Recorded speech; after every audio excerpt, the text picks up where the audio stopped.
I'm Barbara Shying, and join me as I paint this picture of a church in downtown Berlin, and the sun was just shining right through the side of it, and I just had to paint it. So maybe you'd like to see the process.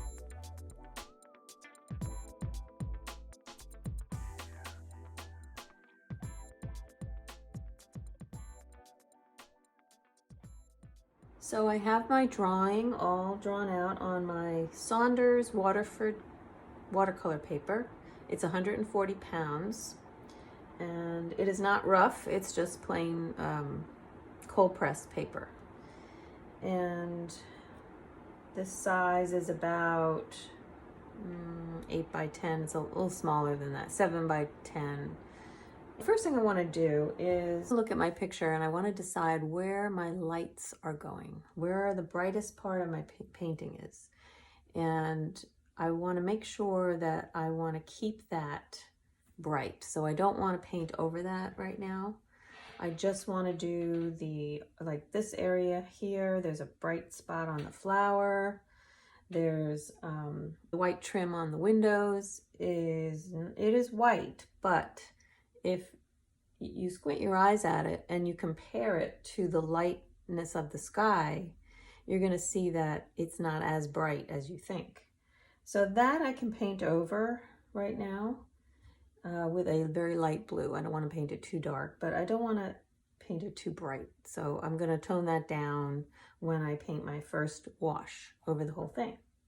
And the place where the sun is coming through the trees, that I want to save as white of the paper.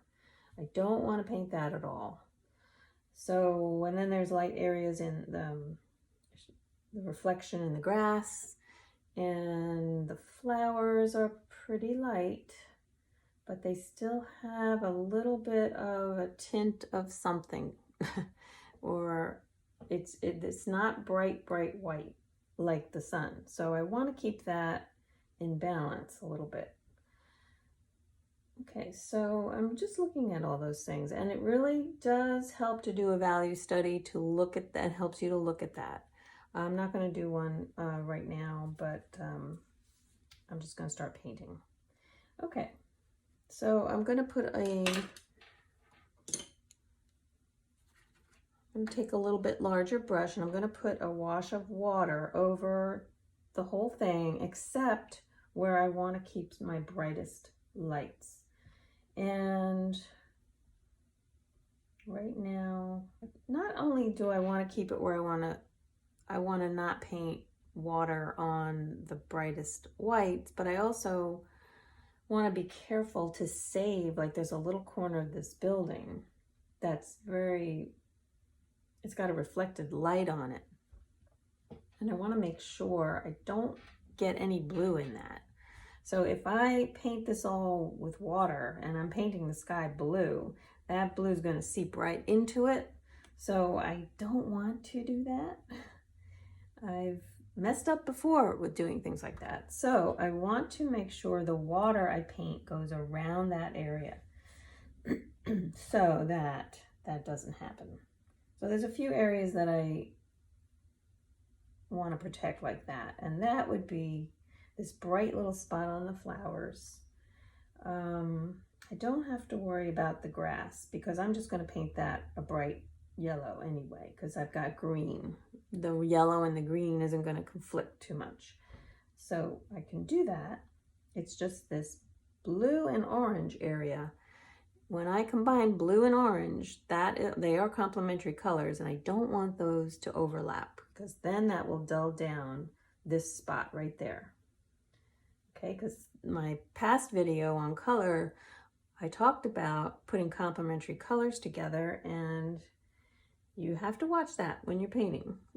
Make sure they don't go into each other where you don't want it to. Otherwise, you're going to have a mess on your hands. So I'm going to paint all this with water, and I'm going to avoid those areas. Even though that's not bright white, I just want to maintain an empty space there and keep it from getting paint on it. So just going to put water on all the areas don't mind paint getting on. And that would be all over here. Okay with that. I'm okay with that over here. I'm keeping an eye on this little bright spot here. I'm gonna go around it. And it's a general area. I don't really have to get it exact. Okay, all over here. And here's my bright spot over here. Don't want to lose that. Come around that. Okay, there is another bright spot down here where the roof comes in. The building is here. Okay. If you do mess it up and you paint over in water, it's only water, you can wait and let this dry and do it again. And it won't hurt anything. So, but it's just annoying if you get it wrong. You gotta do it again. Alright, so all this here, I can wet this, but I'm gonna avoid this area with paint. I'm not gonna really put much paint on that.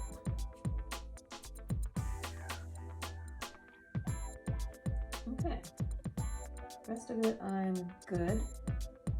Just saving this little light area here, and just gonna paint the rest with water.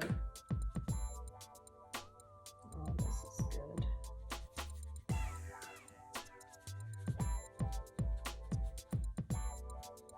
This initial wash is just getting and laying down the underlying colors that I see, the lighter colors.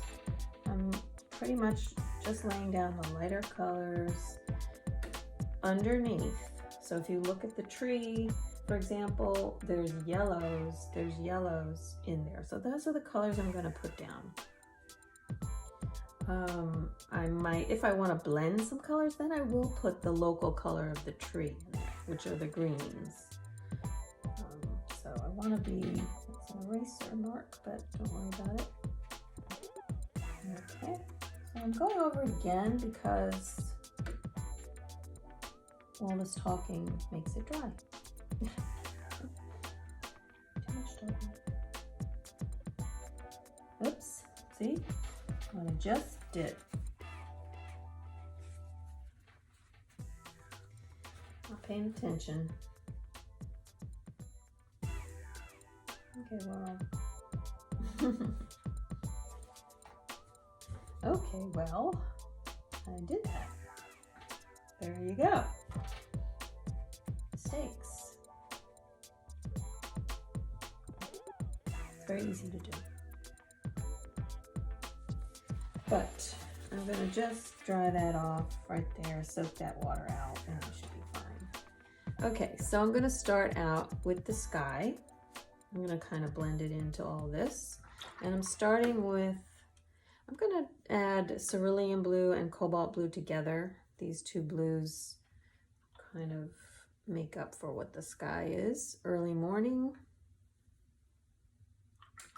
And I am going to put a touch of orange in the sky, and that might be okay going into that.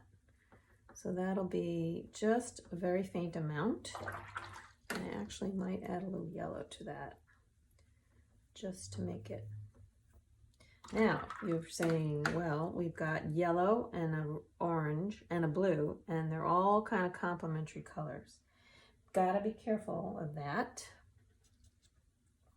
I'm gonna do some yellow in the trees there. So I'm just trying to get some of my colors here that I'm gonna be using. Pretty much just gonna be using yellows. I'm gonna add a little bit of, nope, I don't want that. I want raw sienna to the grass. So I'm gonna add that to my yellow. Just want that to be brighter in there. That's for the grass. And I think that's pretty much it. I'm going to just go over this with blue, and I'm not going to worry about the colors that are in the stone or anything like that. It's pretty basic. And I don't think I might want to go over this with blue. Might add a touch of yellow to it. Yeah. Okay, so I'm going to start out with the blue on the top of the sky. This paper is kind of really wet right now up top, so I might want to be careful with that. But it doesn't matter because all this is blue, so I'm not going to run into much trouble there.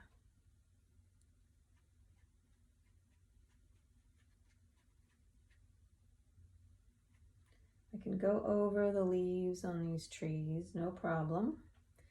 Just over here, but I do want to put some yellow in there. So I'm just going to go down here with all my, now I'm going to do a little darker because it does dry lighter. Okay, and then I'm going to add my yellow over here, my trees.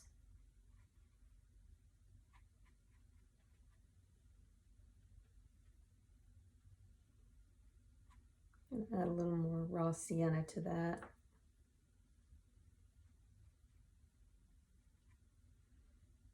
Getting closer to that sun, so I want to be careful there, but I do want to go around it. Might add a little bit of orange. Gonna do a little nude gamboge maybe around that. Brighten that up right around the sun.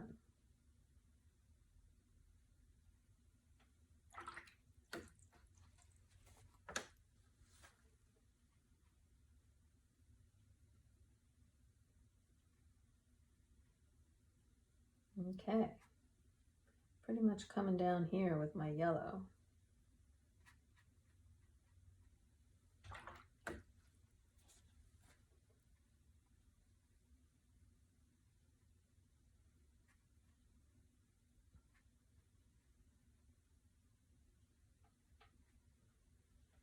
Okay, I'm going to keep coming down with the blue.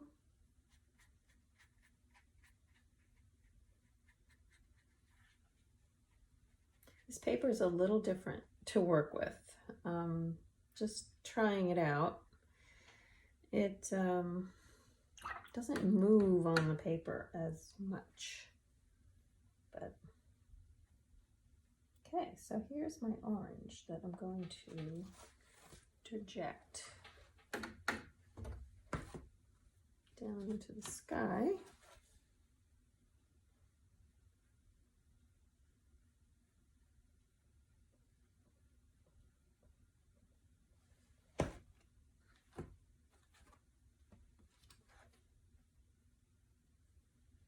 Going around the building a little bit. Okay, I'm going to push that around a little bit.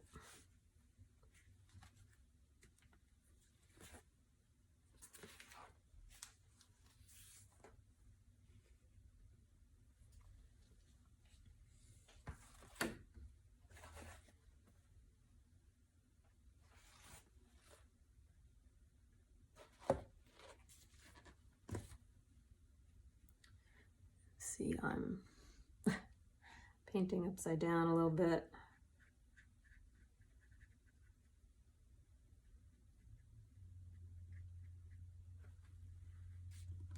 Just moving it around, painting where I want it to go.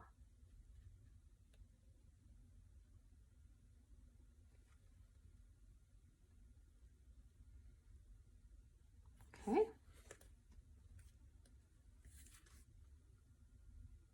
I want it to move around.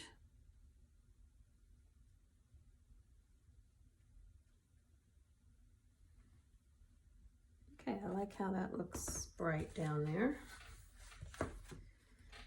Keep going with the blue down here, saving that little corner And this little area where that little highlight is,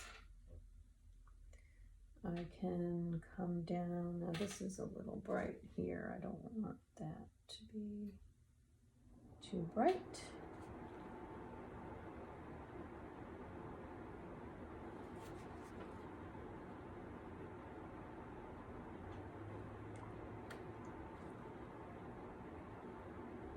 Give it a little bit of yellow maybe down here. Okay.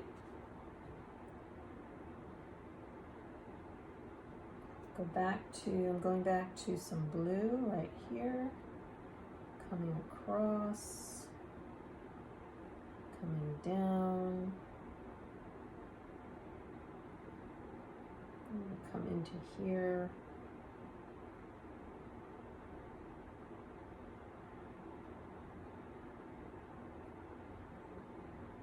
Okay.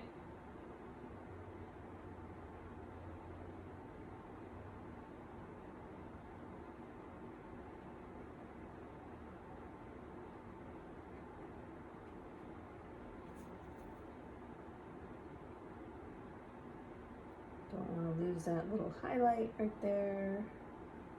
Okay, so this I'm going to paint this color blue still, and then I'm going to add a little bit of yellow into that. Some of those flowers, they look yellow to me, or greenish. Okay. Then we get into down here. Just gonna make that. This is a little brighter yellow here, where the sun is hitting the grass. I can just come right over with that. So it's pretty much, this is more of a, oop, it's drying already down there, see that? That's okay, so no harm done.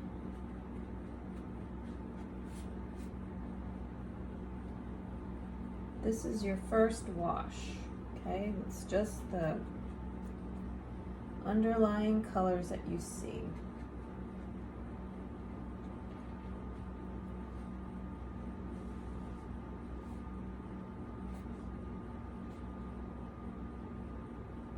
Okay, we'll let that dry. I'm gonna let it dry sort of naturally. Let me get a little closer here. Nope. Bad idea. Bad idea. Very bad idea.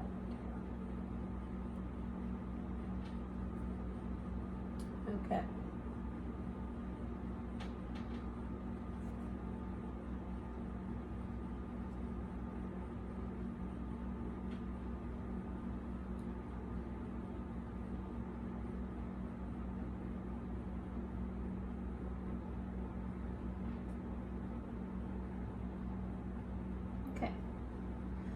Gonna let that dry. My painting is somewhat dry. It's not totally dry because I want to put in the tops of these trees and I don't want it to be too harsh. So I've left it a little bit damp. And there's a bug in my water. Not bad painting. So let's see. I want to be careful because if it's too wet, it's going to take over my sky. So it's all about timing in watercolor, all about it. And I see the paper is very ripply and it might be hard to look at right now. Hopefully you can see it. Okay, so it's damp. I can test it out. I'm going to let's see. Let's test it out. I'm going to use my blue here. I'm going to make a green, and I'm going to use, it's pretty dark in here, but I don't want to do the darkest right now. So I might take, actually I probably should have take cerulean blue, and it's only because it's more of a yellow blue, and these leaves here have more yellow in it, so I thought a yellow blue might be better. So I just added some more cerulean to that. And I don't want it too bright, so I want to go with raw sienna to make a green. That might not be bright enough, so I might add a little more. We might add a little yellow to that. Brighten it up just a bit.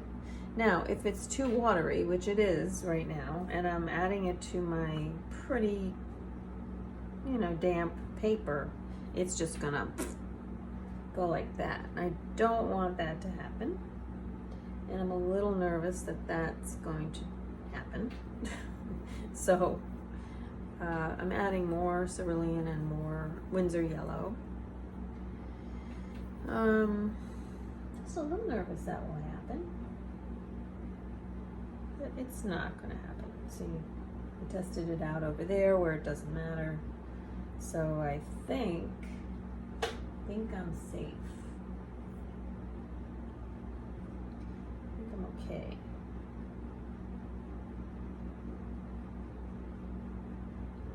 All right, I'm gonna go with a little smaller brush if I can find it. What did I do with it? That's a good question. Ah, here it is, hiding. Okay. So there's leaves here, we get those in. And I'm not being fussy about it. I'm just putting those in loosely, very loosely. And I like to throw in some yellow to it also. I like to add stuff to it so it's not just a flat color. So where I see that more yellow in there, I'm just going to add some yellow, like right in here. There's some sun shining there, there's some coming down over here into the painting. I'm just going to add that. There's more yellow in here, so I'm just going to add more of that.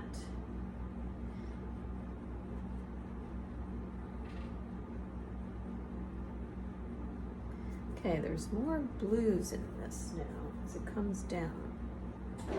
Some more blue.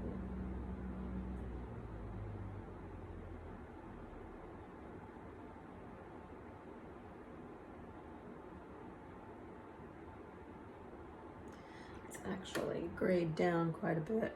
So, gray it down. To gray down the blue, the opposite is orange. Gray it down a little bit, put a little more yellow in it. Now it's grayed down. It's got a little more blue in it though. I really like the color that's showing right there. It's almost, it's got a little violet in there, see. Never fails. Violet never fails. Okay, I don't want to get too carried away, and I feel like I am. So, getting a glare, so I really don't like that.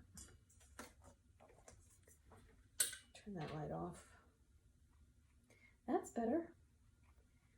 Okay. So there is some grayed down color in here, and I see a violet, so I'm gonna just throw that in real strong so that I can show that off a little bit.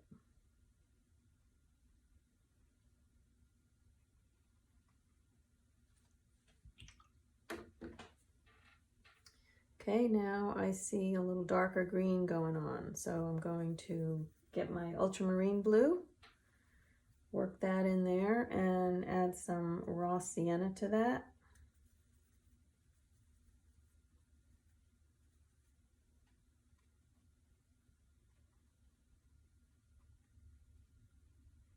it's definitely down in here, but I don't want to,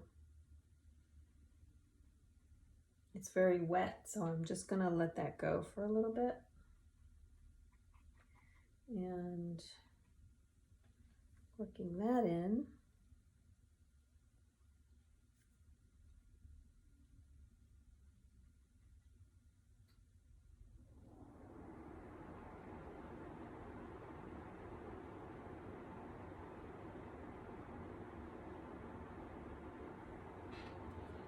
Okay. I've got more raw siennas in there, so I'm going to just put that in. Maybe a little yellow ochre, it's brighter. I see a little orange in there too. So, whoops. Little orange, not a lot of orange. That's a lot of orange.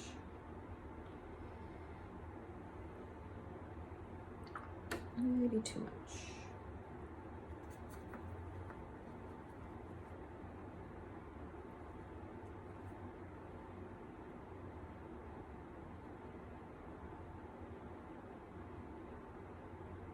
You see that all in here. Okay. I'm just squinting my eyes and looking at the colors, where the lights and darks are and the colors, and I do see more bright spots of yellow in here too.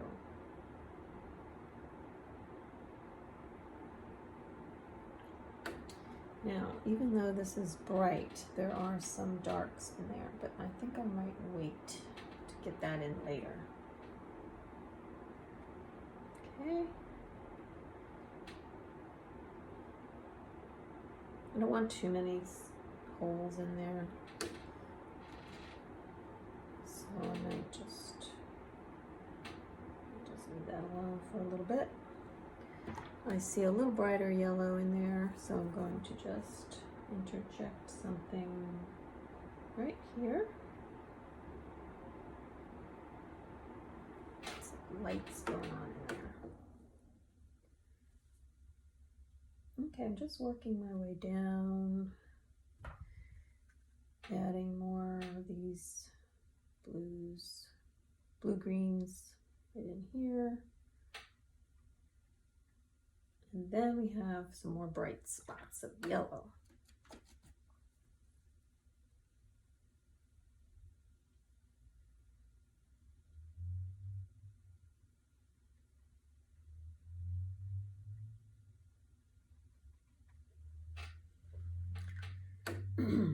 That's where the sun is coming through. So I want to get that yellow going. There is some blue in the sky there. I kind of missed that, but maybe I can put that in. Maybe I can use this.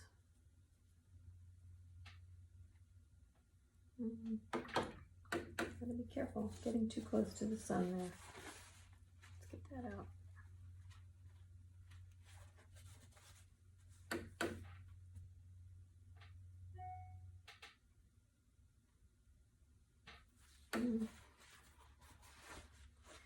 Just gonna leave that.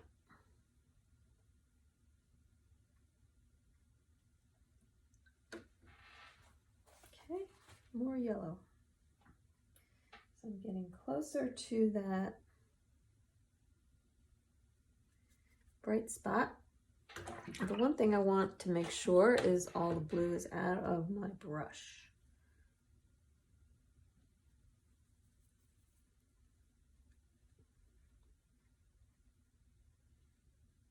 Okay, so I'm going around the sun with this orangey yellow.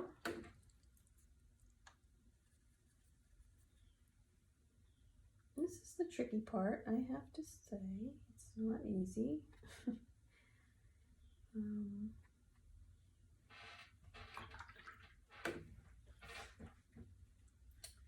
I should put some blues in there. I didn't. I think I'm just gonna not worry about it. How's that? Just don't worry about it. Okay, greens in here. There's some greens going on here and around here. But I'm staying away from that. That part. All right, I'm gonna move over a little, and there is a little orange over here as the tree transitions to a darker color. There's a big tree here, and it's got more, it's like a blue spruce. It's got blues in it, but that's too much. Well, maybe not. A little more.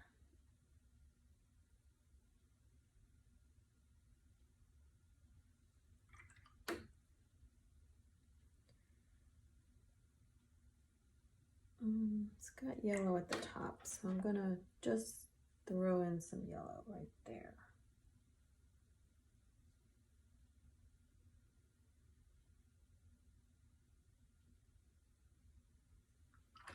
Yellow around the edges.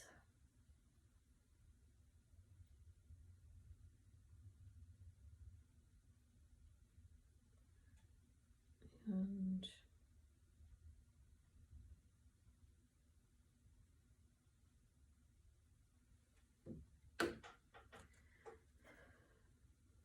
blues around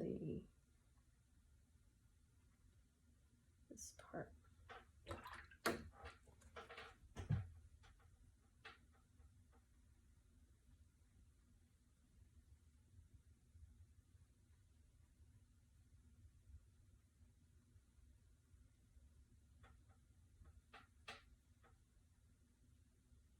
I'm adding yellows to the edges so that it looks like the sun is touching it, which it is.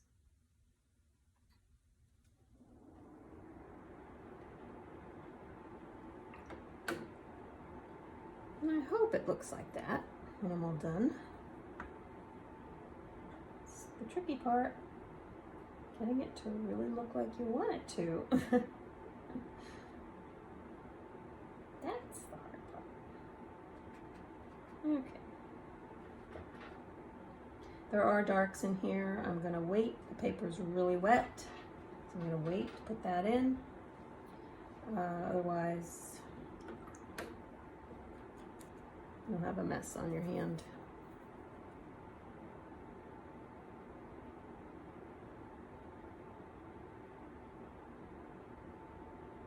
Come down here a bit.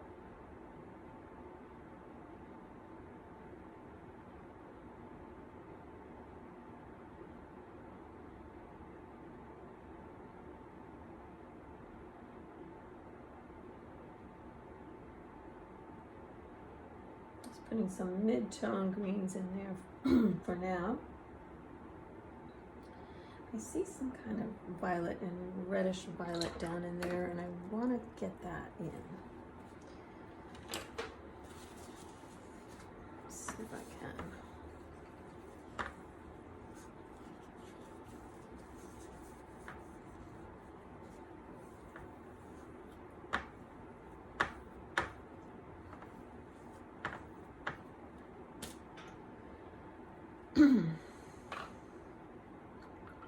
It's tricky color, very tricky color.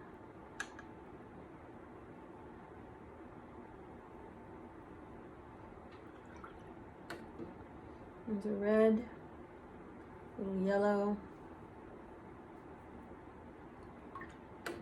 a little blue,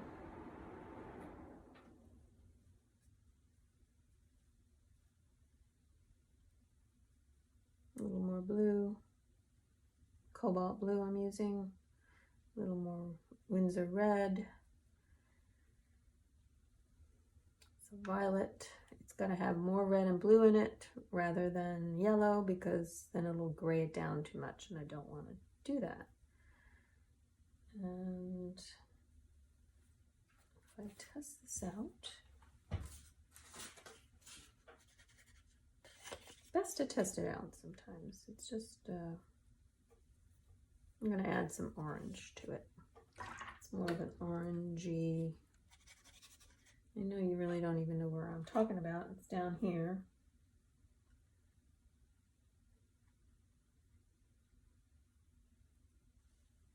It's kind of at the base.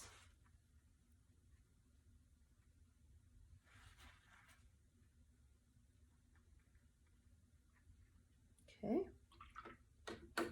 All right.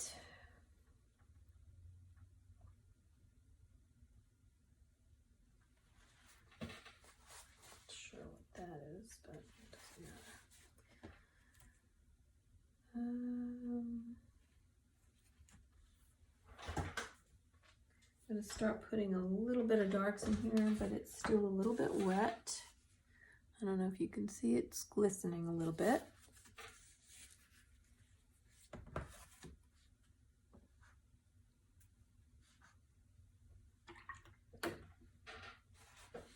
I see a little reds in there, little oranges in here.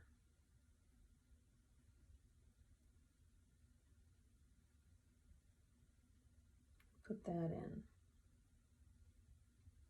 It's tricky.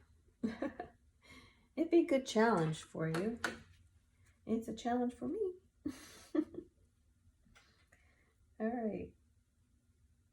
Definitely. I'm gonna let this dry. I feel, well, do want to put darks in there, but I'm just afraid it's gonna. All right, let's do a little dark green in there. Don't be afraid. Don't be afraid. All right, dark green. So, I'm going to add some quinacridone gold to my ultramarine blue.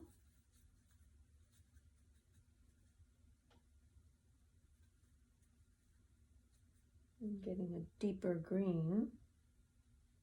Let's try it out.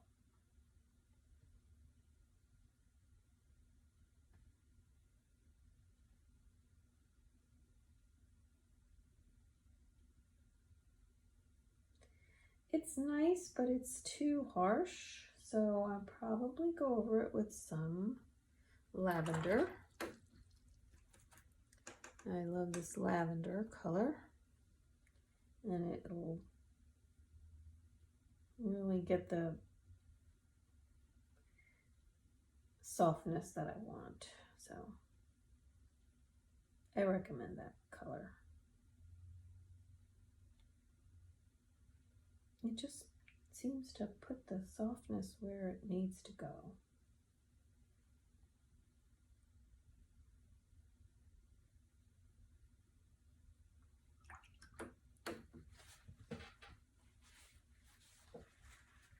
Okay. Good so far, I guess. All right. I'm gonna let this go a little bit, and then I'll come back.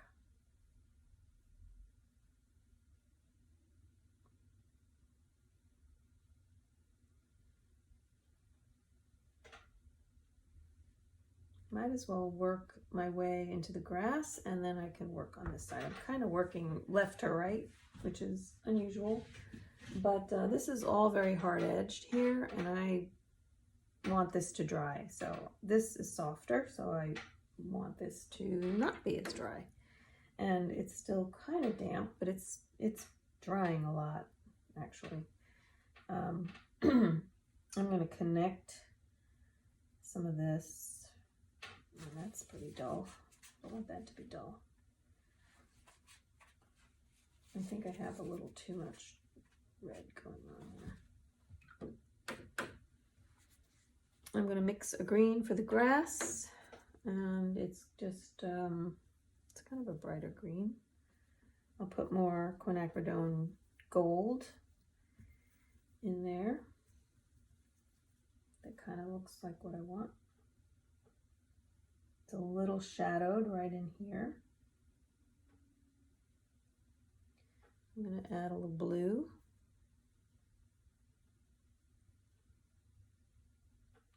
I see some blues in here.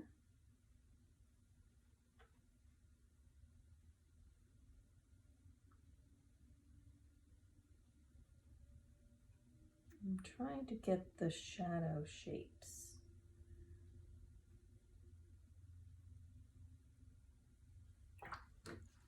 But they begin to get, they're very soft, so I'm going to water it down.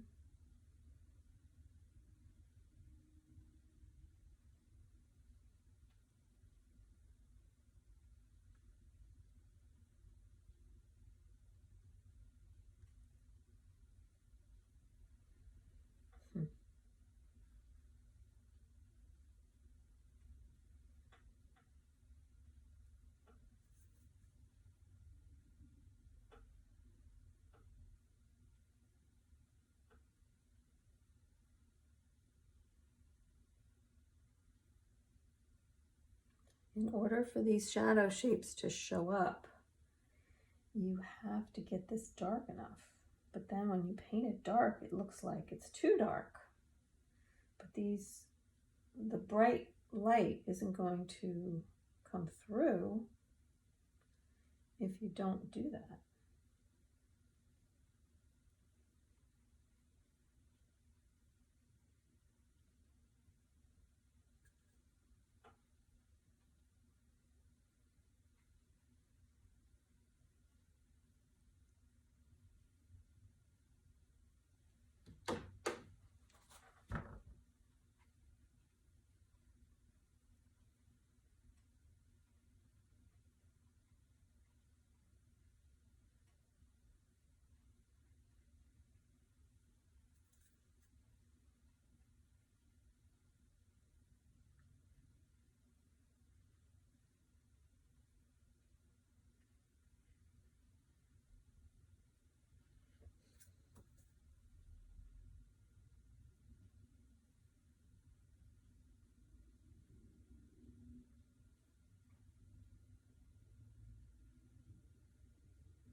Making sure that I keep going back and forth so that my paint doesn't dry, the edges don't dry. I want to make sure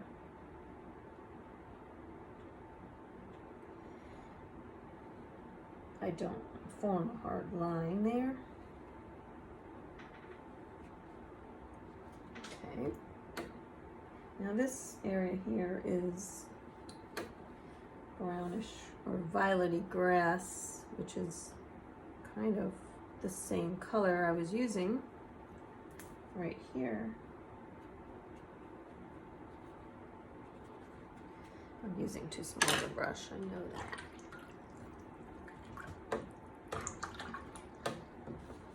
I know that. Why am I doing that? It's just brown parts to the grass there. There's a little bit of orange sunlit lit areas there. And this is that sunlit patch right here. And more orange too. I'm gonna leave that bright for now until it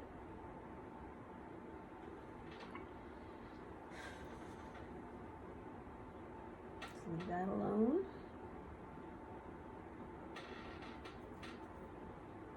Some more greens in here.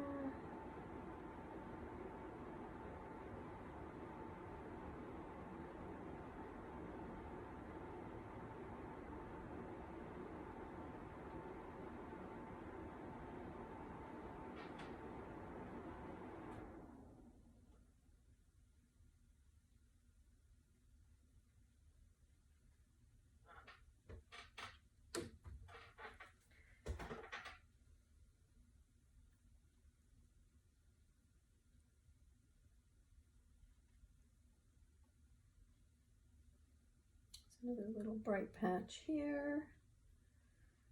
And it looks like a mishmash right now, but I guess it'll work its way out. We'll see. Watercolor's funny that way. Kind of think it's good, and then, ooh. But sometimes you think it's not good and it's great. So, we'll see.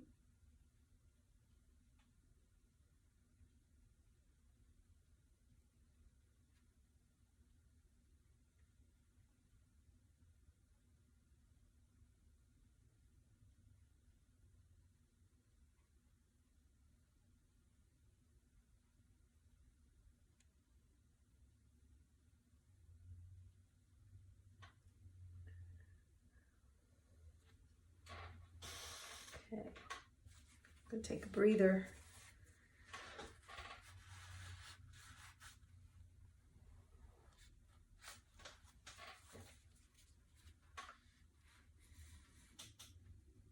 I don't want this to be too hard edge here, so I'm waiting for that to dry a little bit. You want to be careful with that line there, so actually I'm gonna probably try to soften that out a little bit. Now, this is tricky too, because I don't really want to do that yet. I want to wait till I do the building, so I'm just gonna soften this edge here, so don't get any hard line there.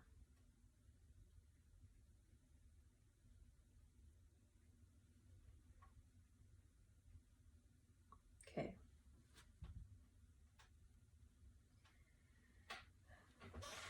I did a lot more, I don't want so many bright or big sunlight coming through that much. I just going to fill this with some brighter yellows.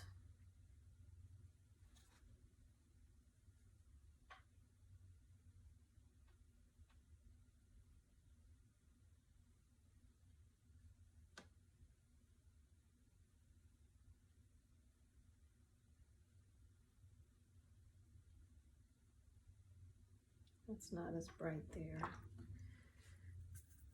So I'm just going to cover that up a little more.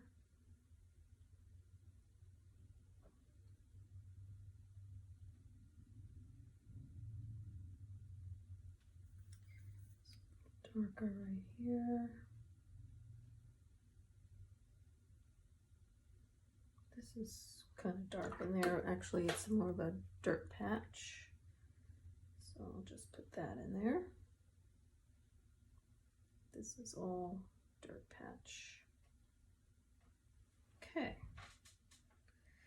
So by adding this later, I added a more concentrated amount of color so it doesn't bleed, so the green doesn't bleed into it as much. So if you add more concentrate, less water, you can get it to stay put. And that's kind of what I want to do. This over here is kind of very bright, so I don't feel like I've got that yet. So I'm just going to hold out a bit. I might put some yellow right there, but I just don't want to lose that. I put a bright spotty yellow there, more concentrated color. Actually, that works pretty well, so do that.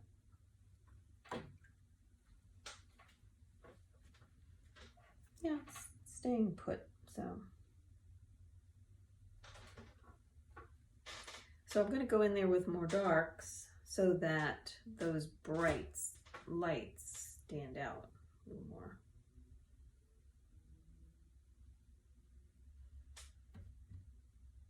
This has more, it's got like a lavender look over there.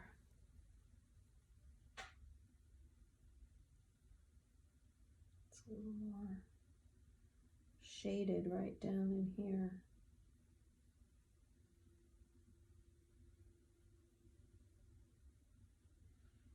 I love this lavender. It's just the best. It really is.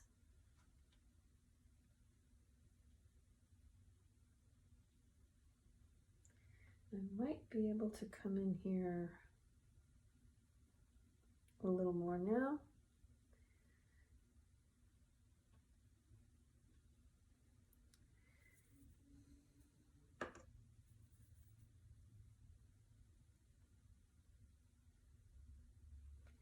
I'm gonna add a little blue to that.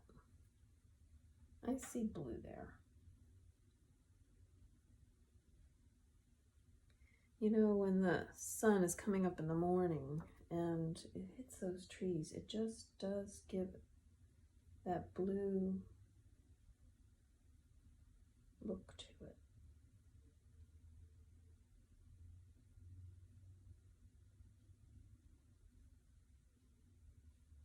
And that's where this lavender comes in. It's fantastic.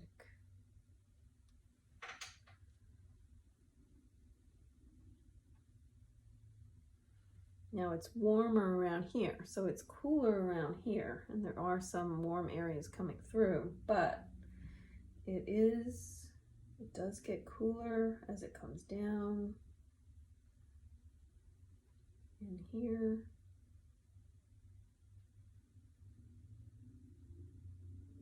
As it goes away from that sunspot.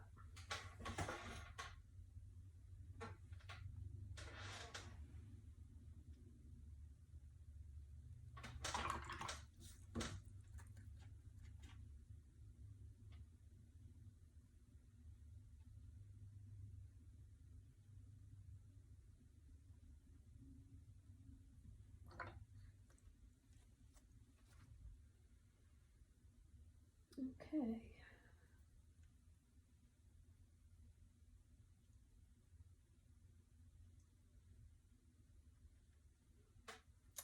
Maybe put a little more dark in there. I'm just don't want to over get it too, it is pretty dark. If I squint my eyes at that, that is pretty dark.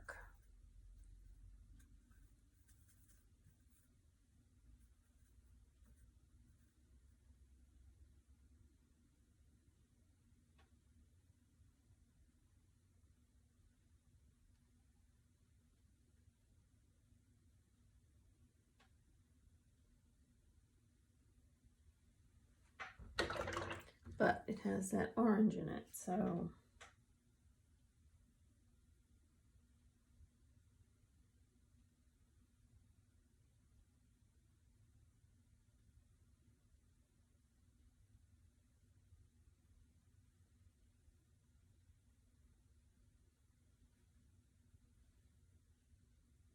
the closer you get, you want to add orange to your green. It will make it look like there's green, but it'll also look like the sun is coming through.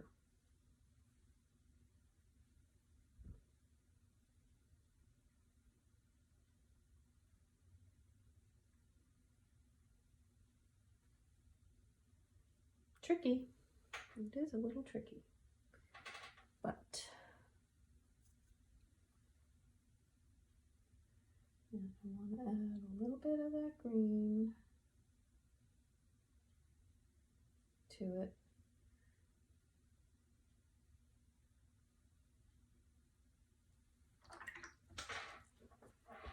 Also a little bit of that orange and red. And yellow, I mean, that's too much. Now I can take a little scrub brush or something later and try to maybe soften some of that, but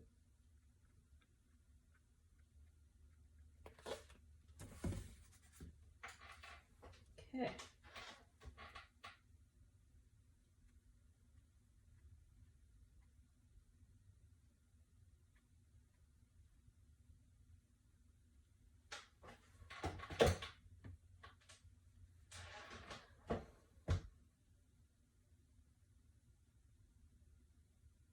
Let that go for a little bit. Let that dry. I think I got something there.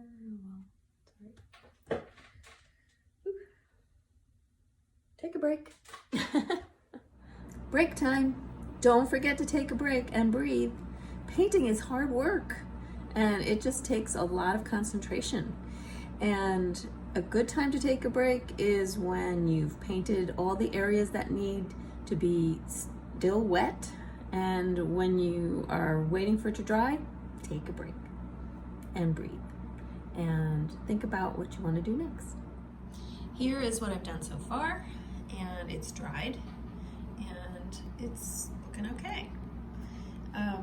So I'm going to leave this for a while and work on the building. And then I'm going to be able to go around the hydrangeas here. And then I'll go back over here and see what I need to add. A lot of times I don't finish one side of a painting or one part of a painting because I want to make sure it's balanced. If I add too many darks here right now, that might be bad. So I want to go and do this side, then I maybe can see what I need to add to this side. So that's where I'm at. Okay, so I'm starting my next phase of my painting, and I cleaned off my palette, and because I'm doing another section and I'm not using some of the same colors, I've seen too many times where my students, they don't want to clean their palettes because they don't want to waste the paint. You are not wasting your paint. It is hardly anything there to waste. So clean, you want enough big area to work on the next section. So don't work on a dirty palette constantly. You know, just do it, clean it after you're done with those particular colors. So just a little hint there. You want to be able to have clean color, and you won't get it if you've got too much going on your palette. Okay, so this section here is more in shade. And there are a lot of stones and rocks in the building. Now, I don't want to add every stone on the building. So I want to give it some type of hint that there's something there, but I can do that at the final phase. Right now, I just want to get the general colors in and go from there. So let's see. I see violet, of course. And there's blues on here already. And so I need to interject. Now, actually, there might be some reflected colors from the grass and the trees, and the actual sun might be shooting in there. And I do see a few golds like lit up in there. And it's very faint, but if you don't see it, you can still, you'll see it if you reason with what you're looking at.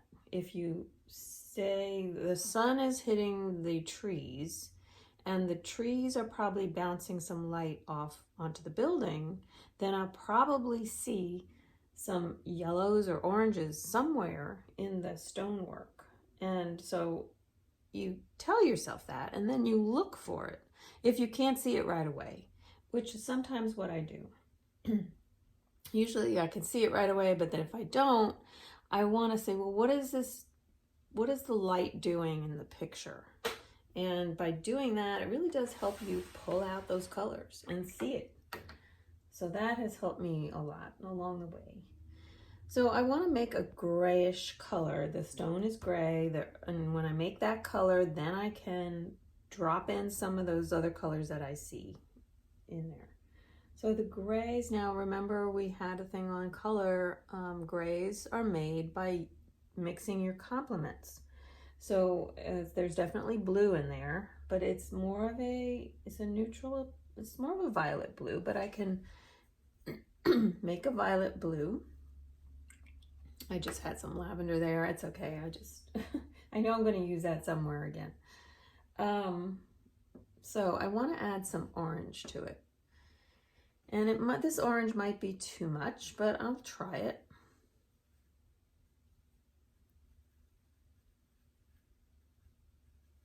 Probably too much. I want to tone it down a bit. It needs more yellow because it's too purpley. So what do? And I think I'll add a little bit of raw sienna to it. And that should take it down to about where I want to go. And it does. So I add a little more water, maybe a tiny bit more blue. I don't know, that might be too much. But I'm going to drop in some of that raw sienna anyway, so I'm just going to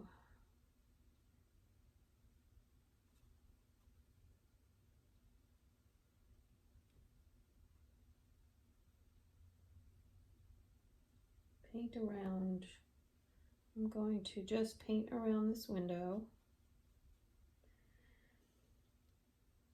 I probably don't need to worry about, this is darker, but it's going to be about the same. So I'm going to just blend that right in.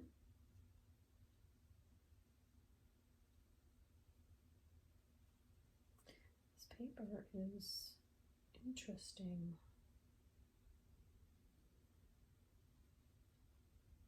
It's, I don't know if I like it.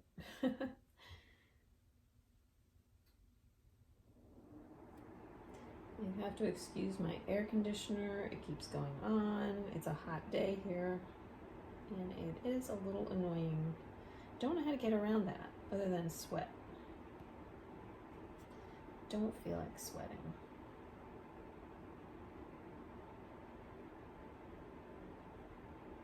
Now I want to keep that paper moist. I want to interject my little bit of color here where I can while it's still wet, because this paper is drying fast. It's just, it's soaking in quite a bit, and I'm not sure I like that. Okay, well. And this is stone, so it doesn't have to be smooth. Matter of fact, it shouldn't be smooth. This one here, it looks like it has more golds in it, so I can just actually, I'm just gonna go around here, just continuing doing there. Where's my goal? Losing track of where I am.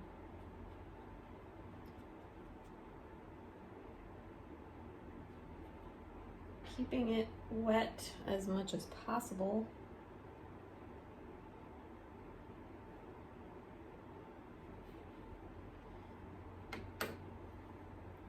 That's nice.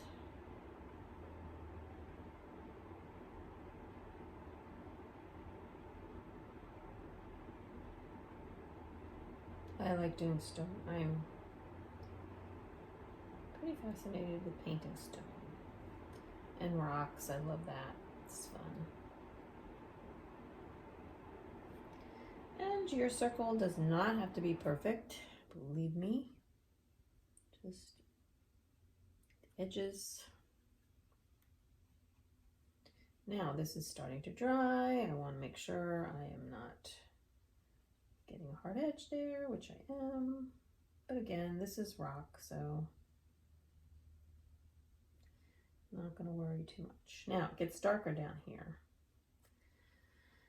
Darker means more blue, stronger. And I put in the orange, and I put in some raw sienna. So it is darker down here. I want to get that darker. There is another little piece of the building coming out here.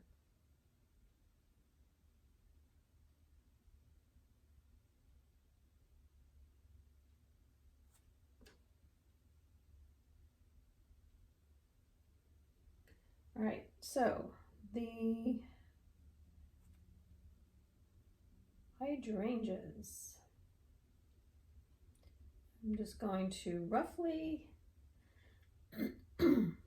do a negative painting in here.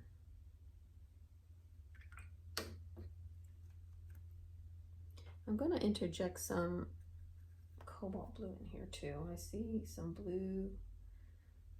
I'm just going to put that in a little bit. It just adds a nice touch. Not good to lose your voice when you're doing a video.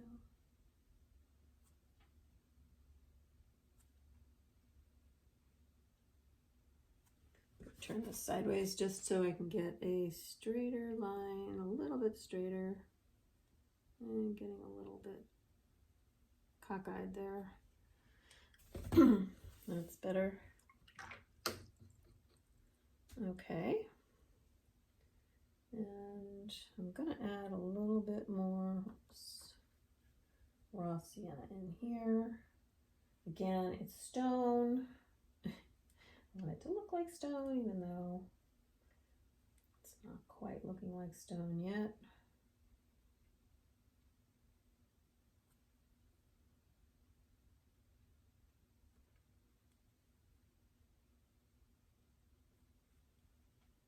Okay, this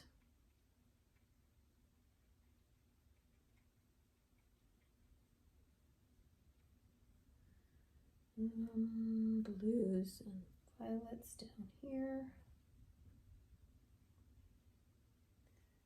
Okay, we're coming towards, again, we're coming towards the flowers.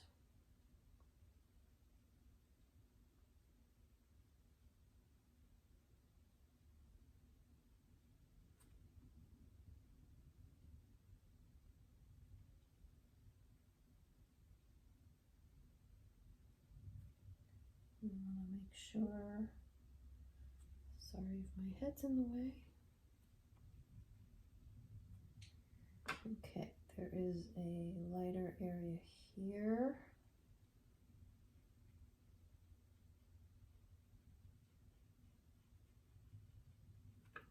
Turn this around a little bit again.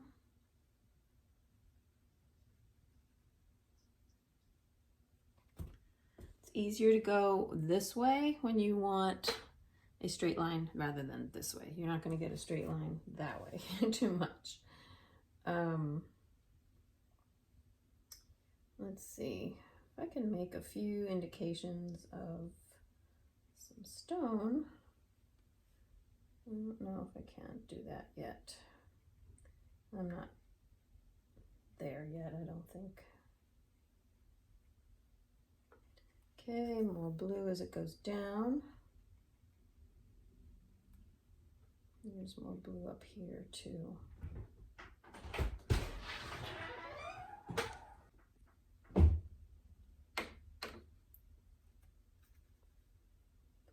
And I have the other hydrangea part over here.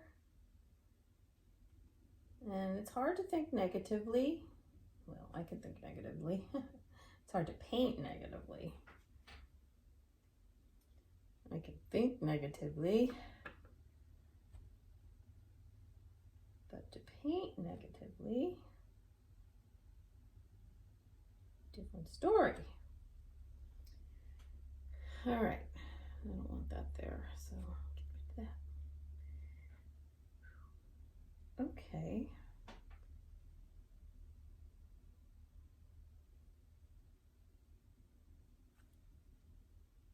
All right, that's good enough.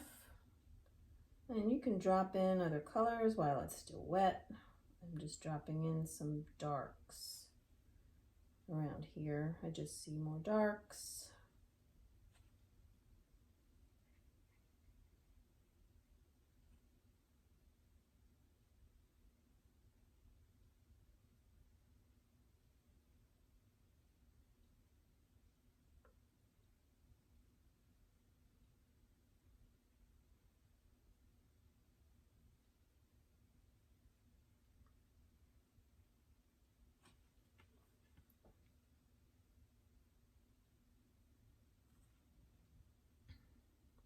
I'm gonna let that dry. I'll be going over some of these things again.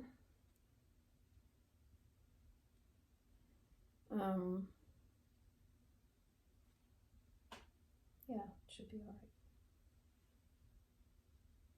Okay, I'm gonna do the roof, and the roof is about the same. It's just a little bit bluer, I think. A little more. I'm gonna just add a touch of red to it just to set it off, but it is bluer. And add a touch of yellow maybe.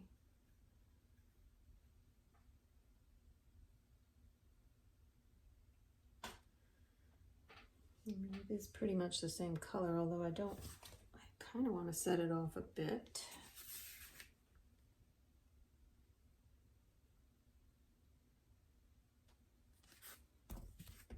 I'm not sure I'll be able to. Okay, so this building is a little wet over here, so I probably shouldn't have done that, but I think it's okay. If it bleeds, then that's okay. I don't want it to be perfect anyway. It's a watercolor.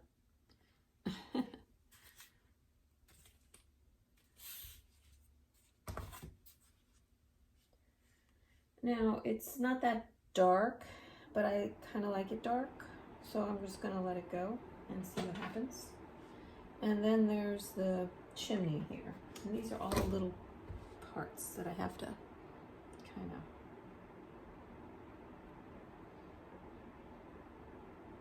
paint an awkward position here.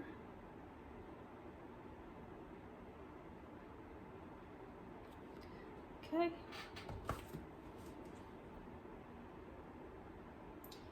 That has to dry before I do anything else, and so this too, can't do anything there. Although it wouldn't be bad to have that bleed into there. Maybe I can do this bush. Might look nice. So I'm going to take some yellow. There's definitely yellow in there. Adding in a little yellow ochre.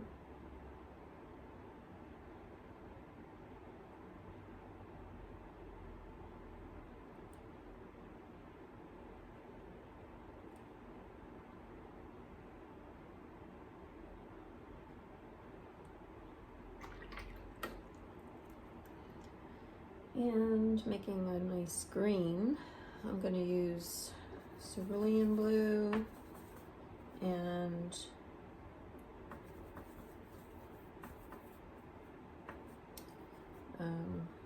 raw sienna.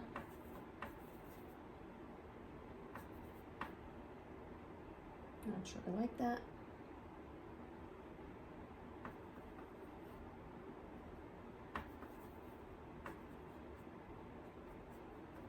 Don't like that.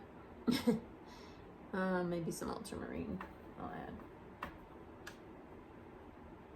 Still don't like that.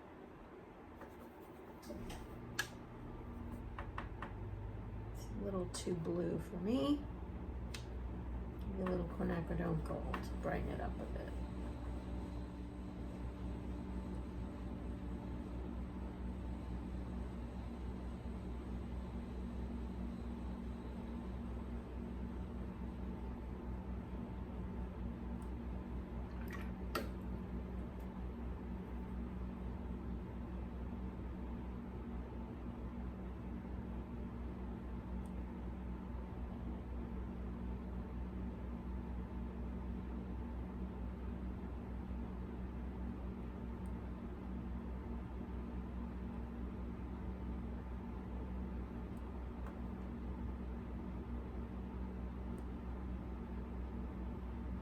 Leaving room for the shadows.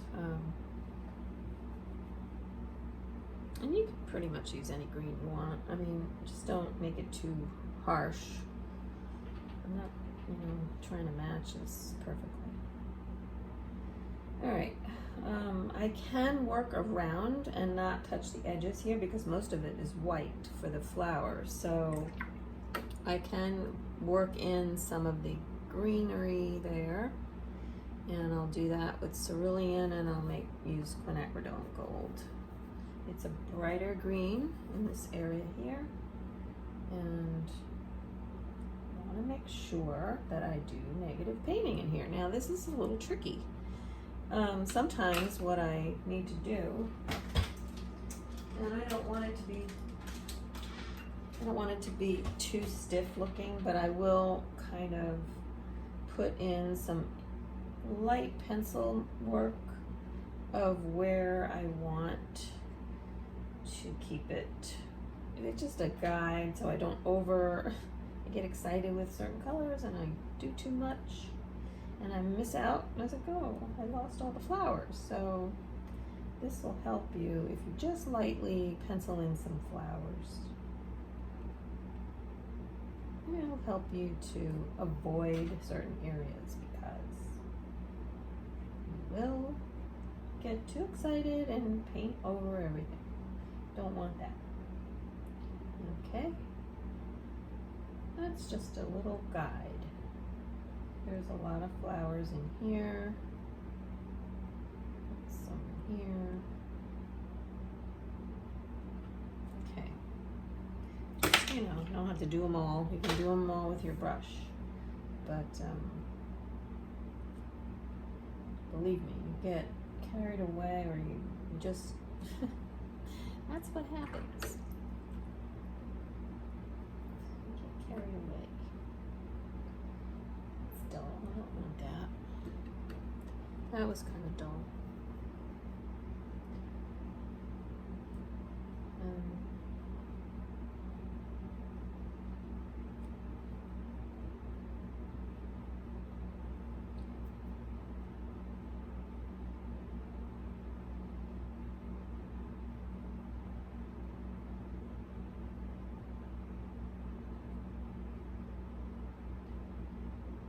Sometimes if you just do it with a lighter green at first, then you can drop in some darker areas so that it all looks darker in certain spots. So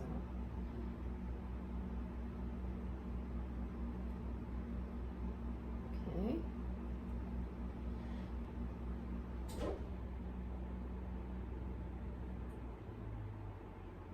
And it helps just as a guide if you just do it lightly first and just see where you're going. Sometimes I don't know where I'm going. And then, that's helpful because if you do it too dark and then you can't get rid of it. Otherwise, you can blot it out if you make a mistake. And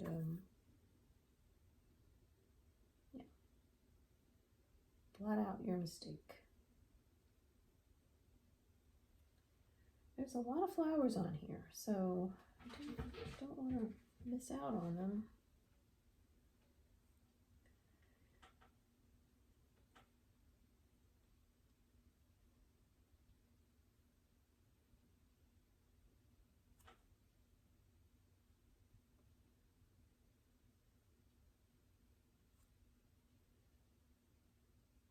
Okay, now this is the area where there's the bright spot, but I want to first put in some extra green.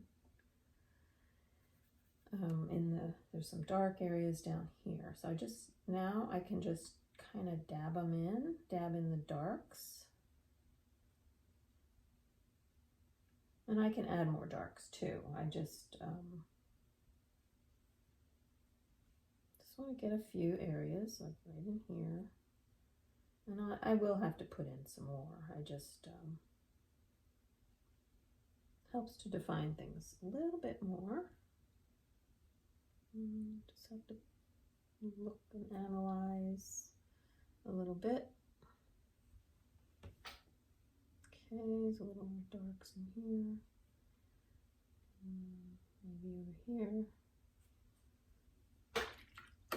Okay, now I want to get into my yellow. There is a bright spot of yellow right there. It's so pretty. I don't know if that will show. I don't know.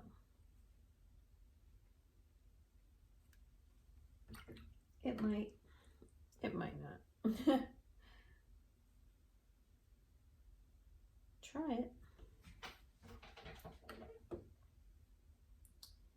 I think I'm gonna let that go a bit.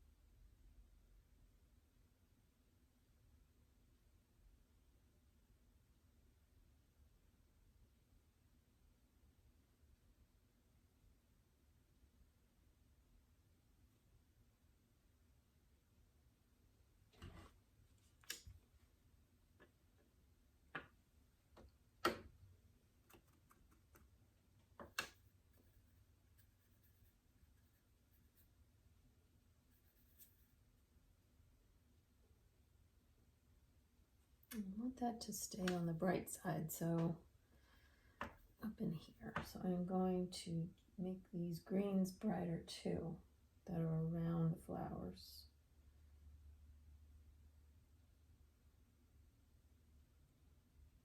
Hopefully that will look like it's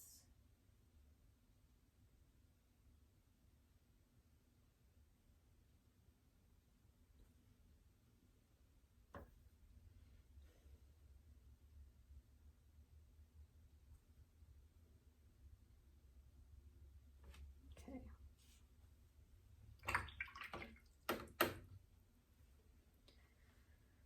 All right, this is actually too bright right there. I don't want that green to be as bright right there. I'll fill that in with a little more blue.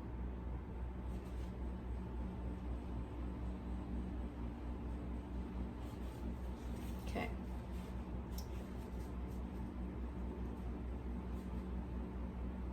All right.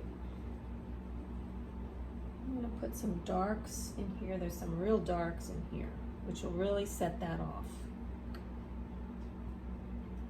So I'm gonna hit my ultramarine, maybe add a little bit of burnt sienna to that. Give me a dark, add a little raw sienna, dark green, it's a little bit too, maybe a little yellow, make it dark green. Okay, and then it's right into here.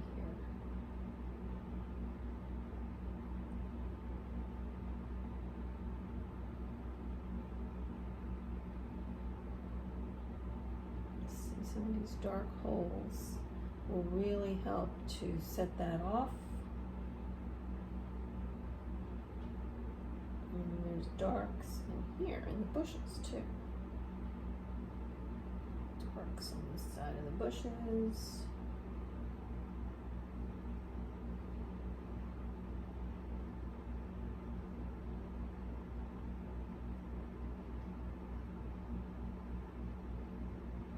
You see, I'm working pretty fast. I don't want to belabor this too much. If you belabor it, you get really tight with it.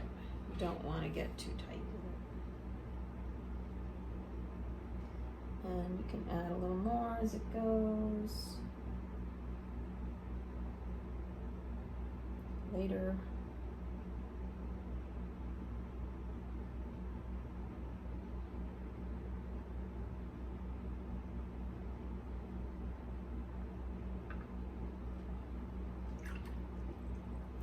Okay, I'll leave that be for a while. I do want to kind of incorporate this a little bit, but I'm gonna make another green. And I think it'll be a little brighter green.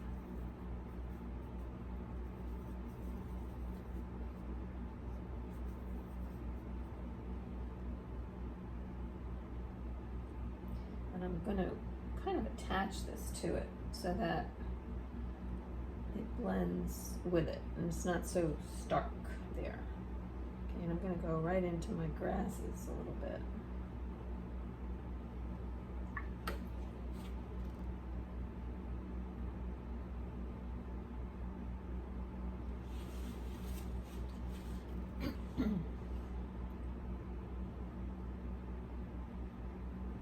Okay, so I'm going to define those little spots again, and I can interject some more browns and some more of the violets. Let's get another violet going. Ah, I knew I picked up too much. You can just tell when your brush goes in there too much. So I used cobalt blue and a little bit of permanent rose and raw sienna. Looks like it needs a little more blue.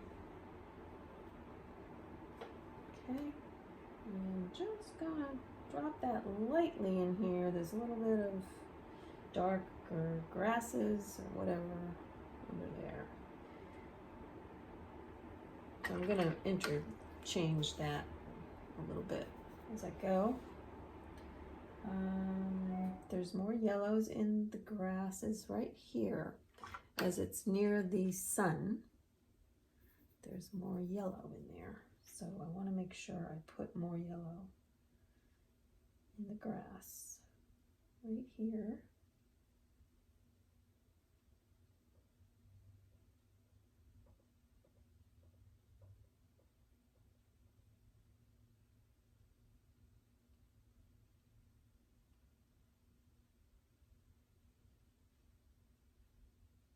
Then it goes out to the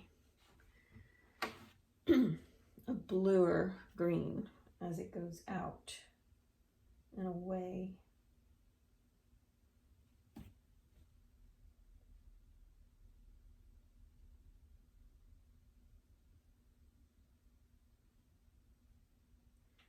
This is really quite tricky.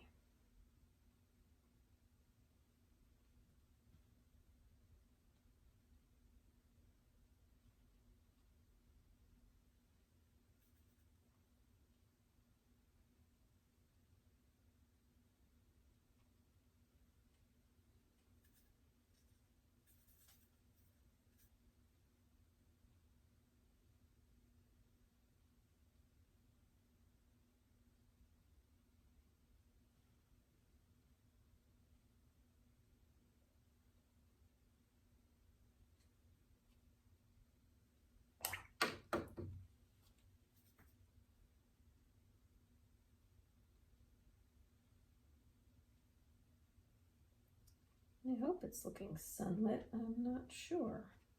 Sometimes you sit too close to it and you really can't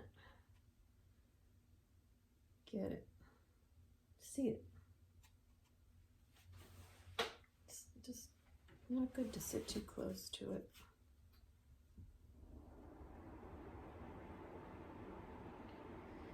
But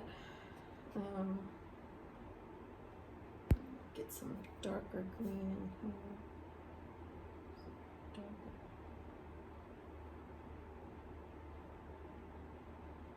It's like a darker spot in the lawn there.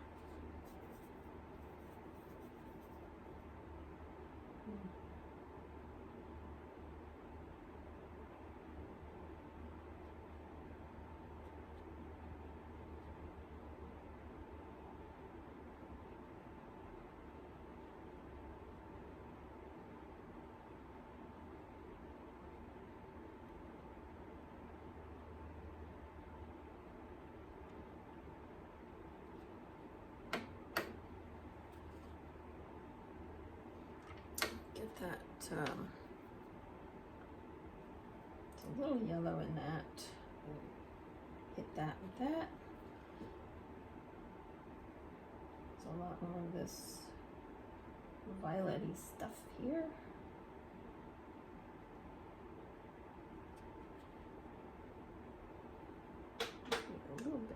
red in there. A little bit more pinks. I'm going to use a little more permanent rose in here. Just a little more pinks in the grass here.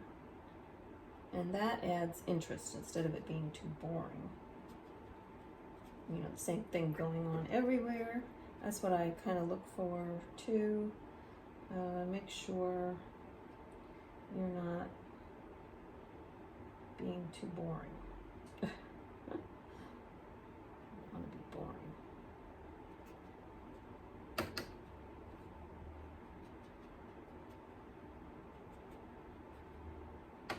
I think I'm using too small of a brush again. Yep. You can kind of tell when you're struggling. That's when you're using too small of a brush.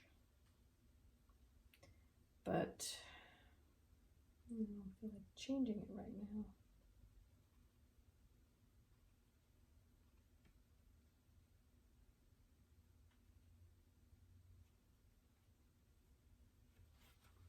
If you use too small of a brush, you get too tight.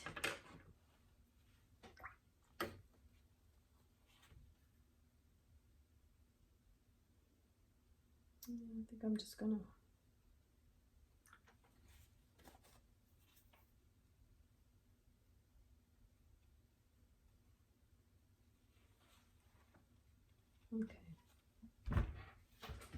let it rest. Let me rest. I'm going to, I think, yeah, take a rest.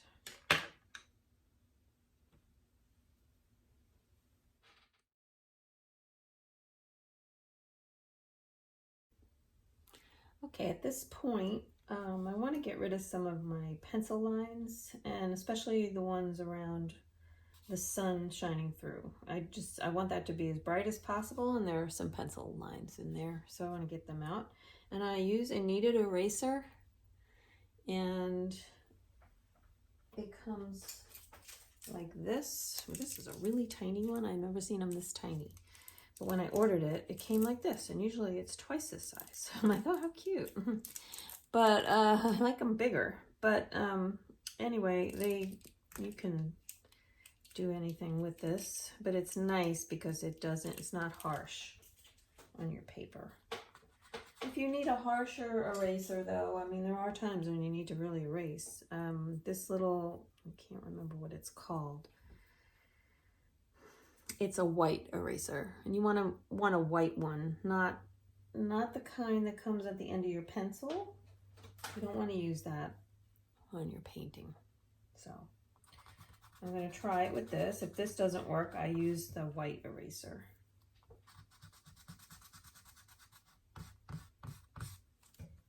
That seems to brighten it up because the pencil dulls it. So if you want an area that's a little brighter and you have some pencil there, just try erasing it. And especially like around where the flowers are. Make sure it's dry though. Don't do it while it's wet. I've done that before. But that'll also brighten your flowers too. So, and anywhere else you might want to get rid of that. You don't really need. And usually it erases. I haven't had too much trouble. Sometimes the pencil lines just stay there, and that's the nature of watercolor. If people don't like it, then they don't have to buy your painting, or they don't have to look at it. They can buy an oil painting. So,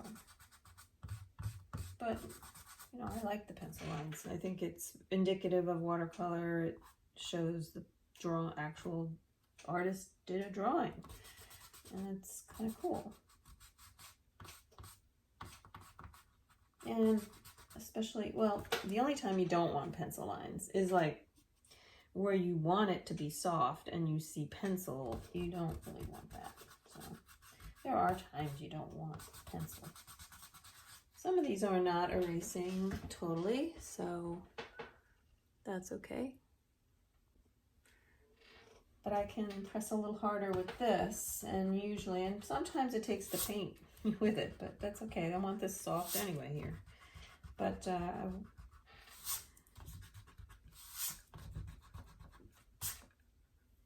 that helps. And that will get a little more off, not totally.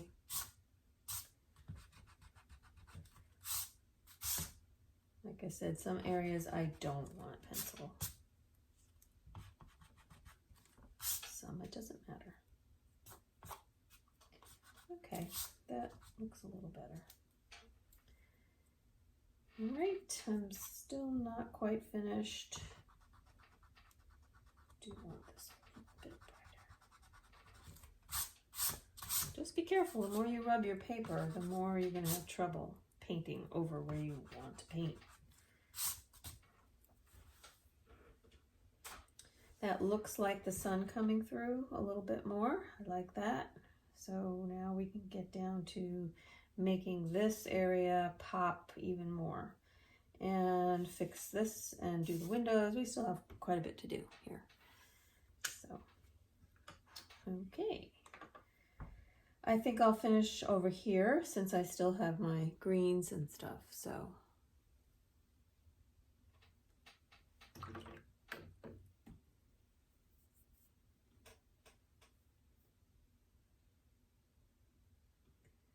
All right, and all I have to do is add a light green into some of these areas here. This is where the foliage is greener.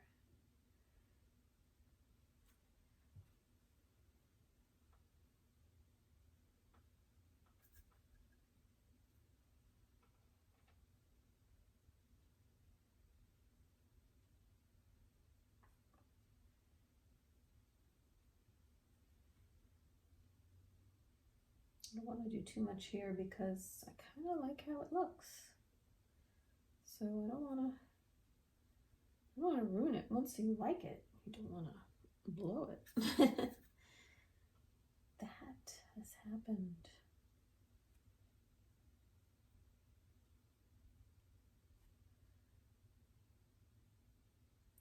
Now, there are some shadows on some of these flowers, but I don't know if I really want to do much. Like some of these, it does look like they have some shadow on it, but I could put a very thin layer of blue over some of these to make them in shadow.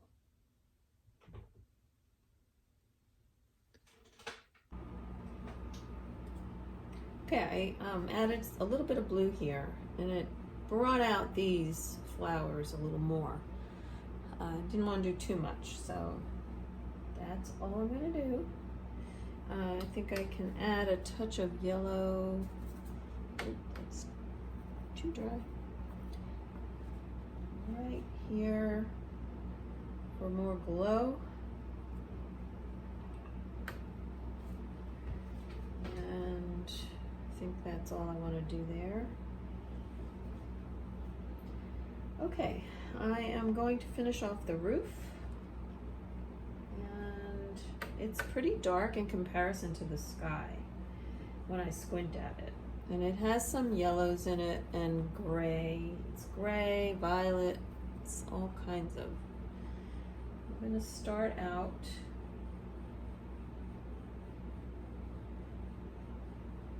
with a little bit of this mushy gray, violet, yellow. I don't know. At some point, this actually comes together. These two. There's the underlying Eve. I got to close my shade a little bit. Had a little bit of a sun problem coming in the window. Has more. I'm going to put this violet in there. I think it's what it needs.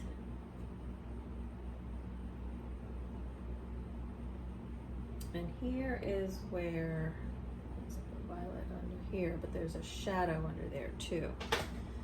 So I want to get that in.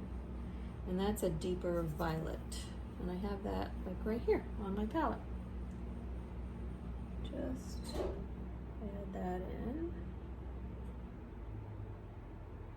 Right there. There is a white line there that I covered up. I can get that back, I think. I'll try. Yeah, we'll see. Okay. It looks like there's a little rose under there too. A little bit of rose color. Okay, so now we're down to that bright little spot there. That one I was trying to save. And I'm going to use Peridone Orange and a little bit of Permanent Rose. And that's maybe a little yellow. And I'm going to put that in there. A little more yellow.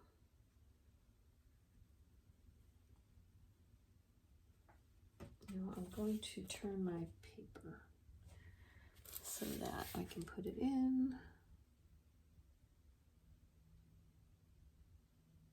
That. Okay, gonna blend that in to here, hopefully. It's a little bit dry now, and that's not good. That's all right, we got it. It's a glow there, it's so cool.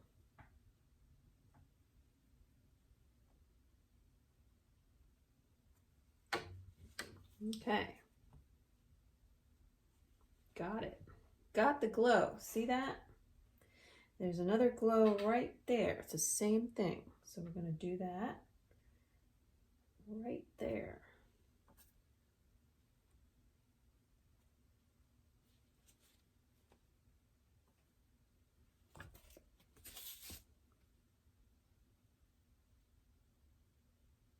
Same glow. A little burst of color right there. Goes that way too.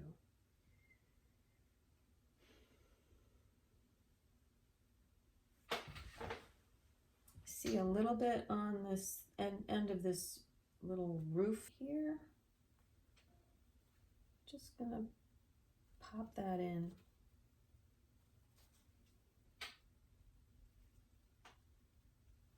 Okay. All right. There is this blue, and it's just tricky because this highlight is not on the whole thing. It's just, there's a little bit more shadowed blue in there. And I'm going to use this violet because it's a little thicker and it won't travel as much on my, matter of fact, it will get nice. When a color is opaque, it won't bleed as much. So you have a little bit of, it's a bug. It helps you in that way that it doesn't bleed. Okay. I might have to darken that. I don't like that, how that looks at all. That little supposed shadow up there, dark spot up there. Yeah, it's a little better. This right here, I want to go. Okay. I'm also going to put in, well, there's lines that go through here. They're the little roof supports or whatever they're called. I'm not sure. I'm sure they're called something. But I'm going to let that dry. I'll think about the other, think about the roof supports.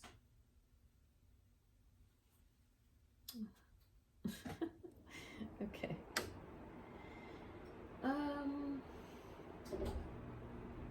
going do the window. I feel like working on that. There's all these grays. There's a lot of stony grays, and it's blue and a little bit of the... Okay, so I apologize. I had a little lapse in the video. Not too bad. All I started doing the windows. That's all. I painted this a little darker to emphasize the inner part of the window, and now I'm just doing these. These are really stained glass, but they're all kind of a blue stained glass. So I might put a few lines in there or something to make it look a little more like that, but we'll see as it goes. Right now I'm just doing the general color of it. So I think that's the only part I messed up on. I'm sorry about that. And I'm finishing off the windows a little bit here. Now there's more of a glow up in here because it's reflecting all this brightness. There isn't too much of that down here, but there's a little bit, and I can pull that, add that, scrape that in with a little razor blade, and I'll do that. I'm going to do this window. This one has like a hazy look to it, so it's best if I don't know, I think I'm going to do it like this. I'm going to add some violet to this.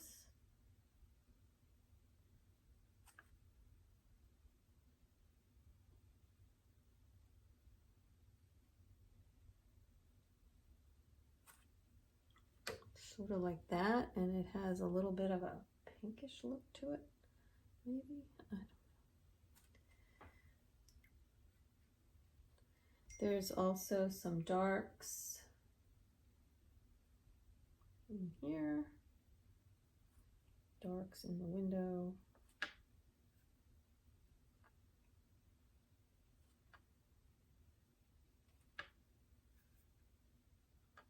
Different darks that are like shadowy darks.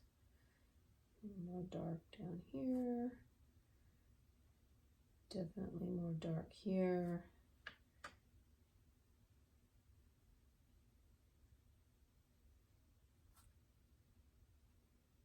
All this helps to play off the hydrangea too.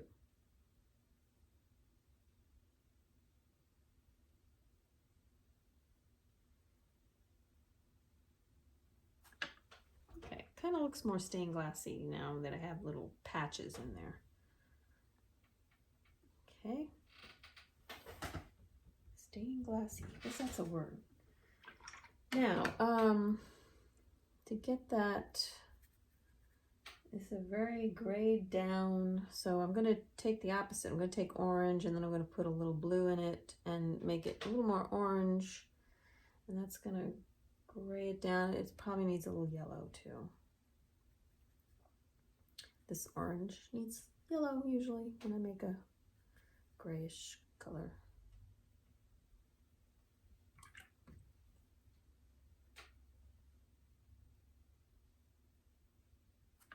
So it has this little bit of orange in the window.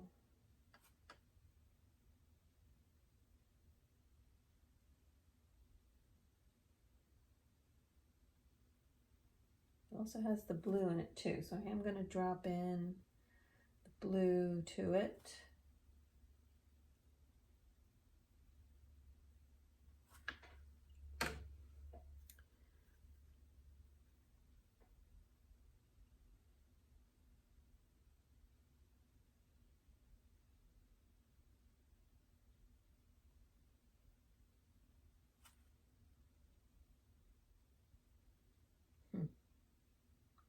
You made that part a little too thick. Try to fix that up a little. Now these are more blue over here.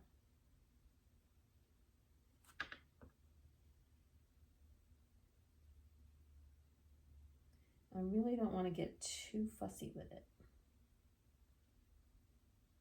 So I just don't like perfect lines and perfect, it's just kind of, I can fix up some of these if I want. These are more pointed windows though, I do have to say.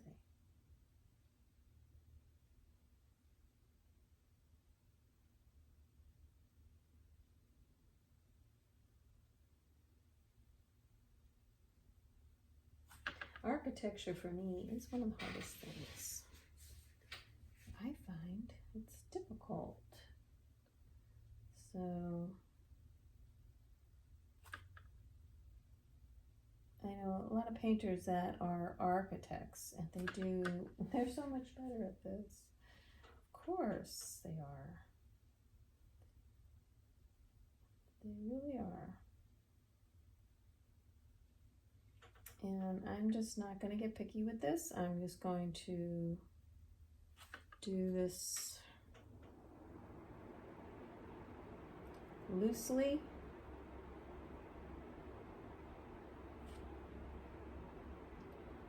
So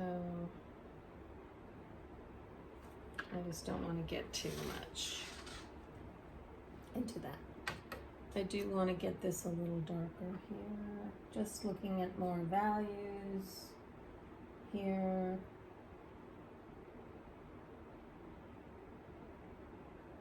More reflections going on.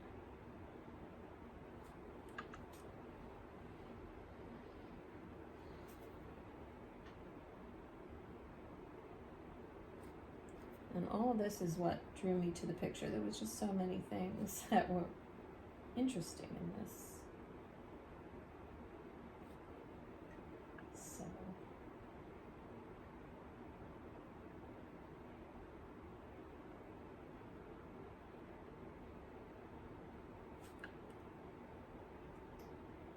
that's why I'm doing it.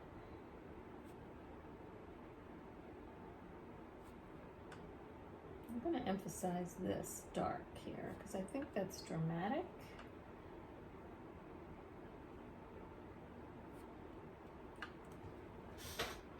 This might be too dark right there.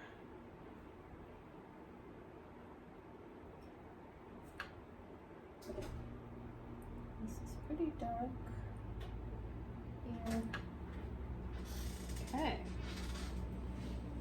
Now there are these, this could be darker too.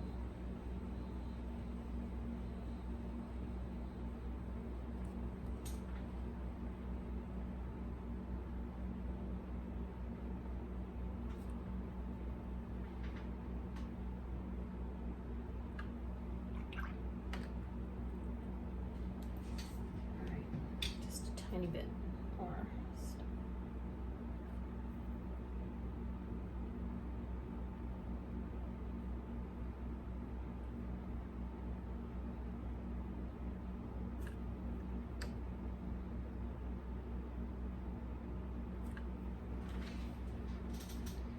Okay, step away from that for a while. It's best to do that. Best, very best to do that. But I see something else that I want to get, and this has a shadow on the top.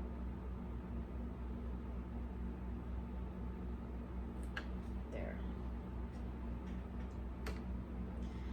And this has darks.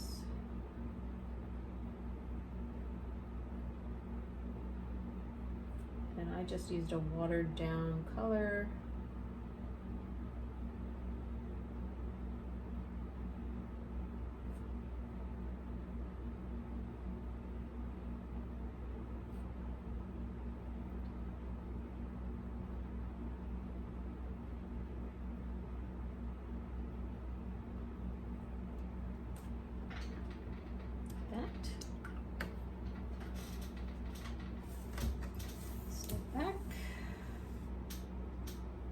This looks a little off.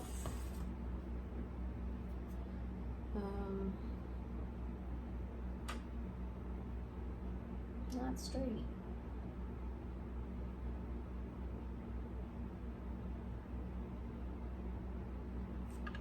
not good. A little more.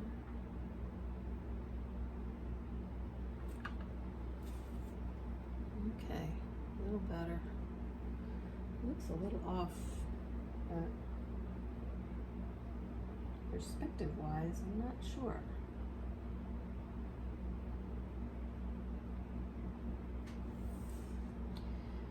I have to look at it more from a distance.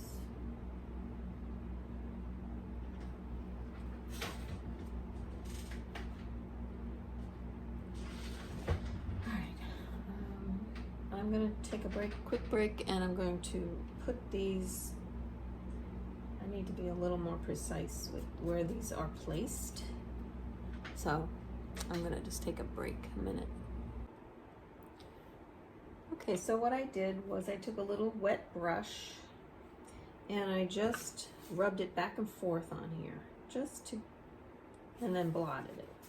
And that gives a little, it takes up the paint, and it just gives a little bit of indication of a line, which I wanted. Like that. And I also want to do it down here because there's an area that I covered up. So this is very liftable paint, so I can very easily do that. So it was no big deal that I covered it up. And I kind of knew that, so.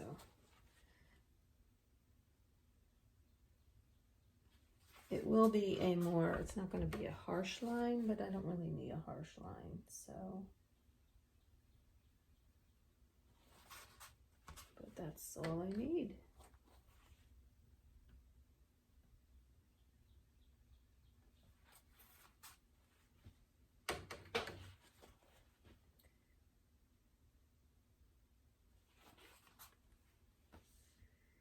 All right. I forgot to add that blue on the side here. There is another little part to the building.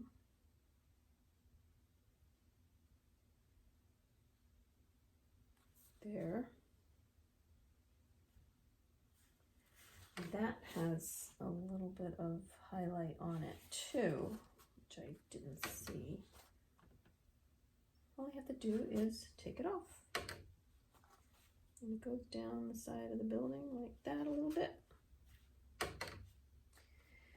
Now, this part of the building is a little darker, so there are some stones in there, and I think I'm going to try to put a few in and make it look a little more differentiated between that one and that building and this one. So all I'm going to do is put some random stones here. I'm really not going to do this precisely. I'm just kind of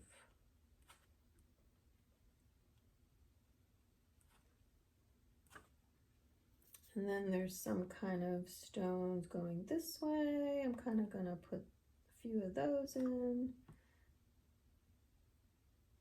just to make it look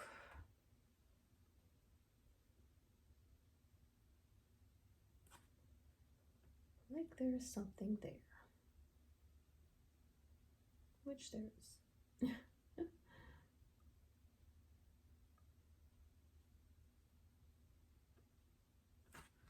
But you don't want to do it too much because it just won't, it'll look too stiff. I mean, I know people that paint every little thing and it just doesn't, I kind of try to shy away from that. I don't like that too much.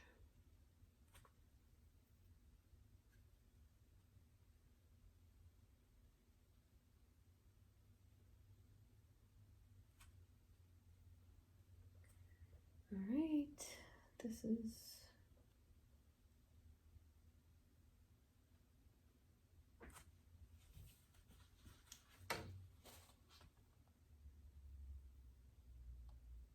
taking this down a notch. It's a little bit too strong. So I'm just covering it up like that. These are kind of strong too. And they have like a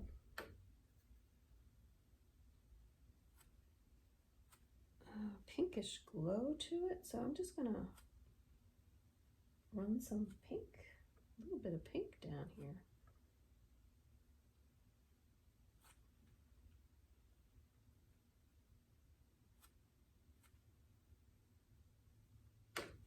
And this area has a little more blue to it right here. I'm just going to run that down. Make this a little stronger in here because that seems to be the way it is.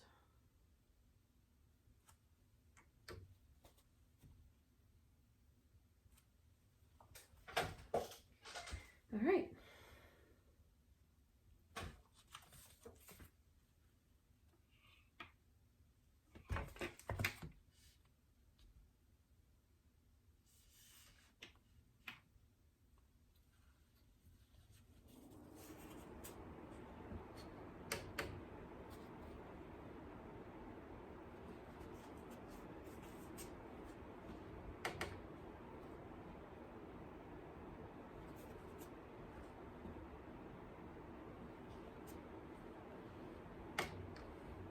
Just lifting, I'm lifting in areas, I can lift into the stone too, instead of putting colors on it, I can take color off of it,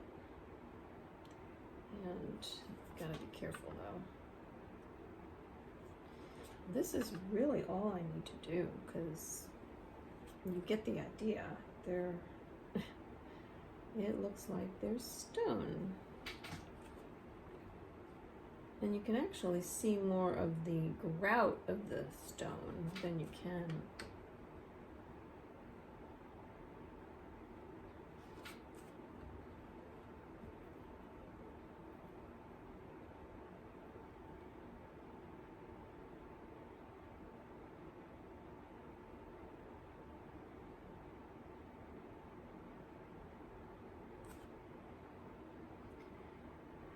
I like the shapes going on in this building and just everything together, just really neat.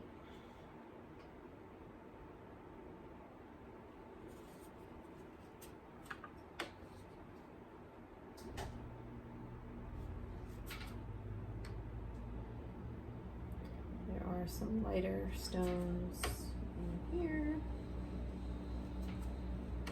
Paint. I mean, I don't know if it's this paper, but it really lifts quite easily. I'm hardly even rubbing my brush on it, so you gotta be careful.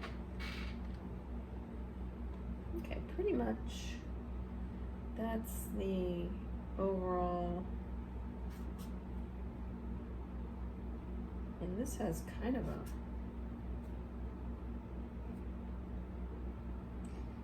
textured look to it anyway. So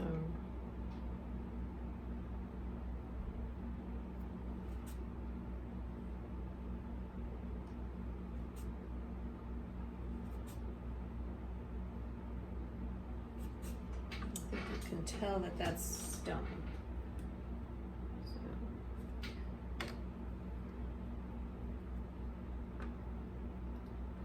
Dark ones up in here. There seems to be some more dark stones up in here.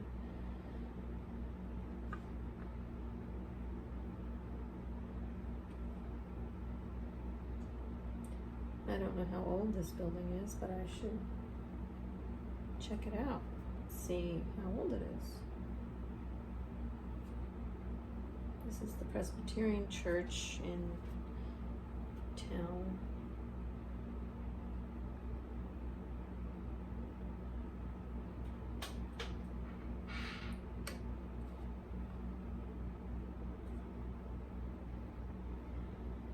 Okay.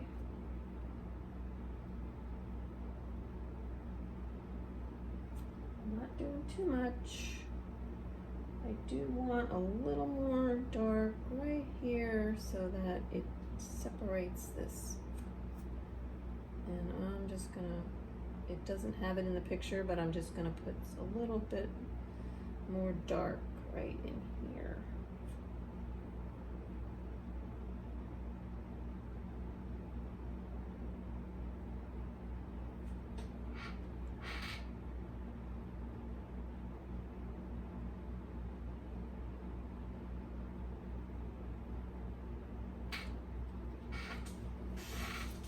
There.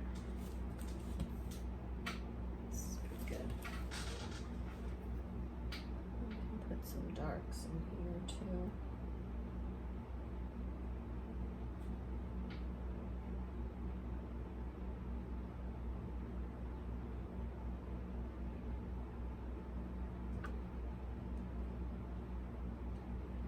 Alright, I don't want to do too much more on that.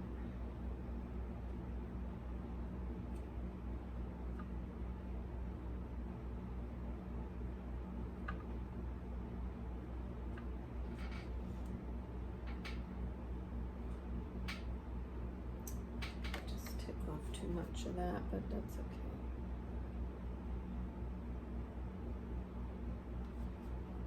Got it back. It's very easy to get back. I think it's this paper. I really think it's this paper.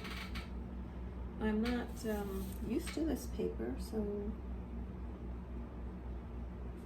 it's performing in interesting ways, I have to say.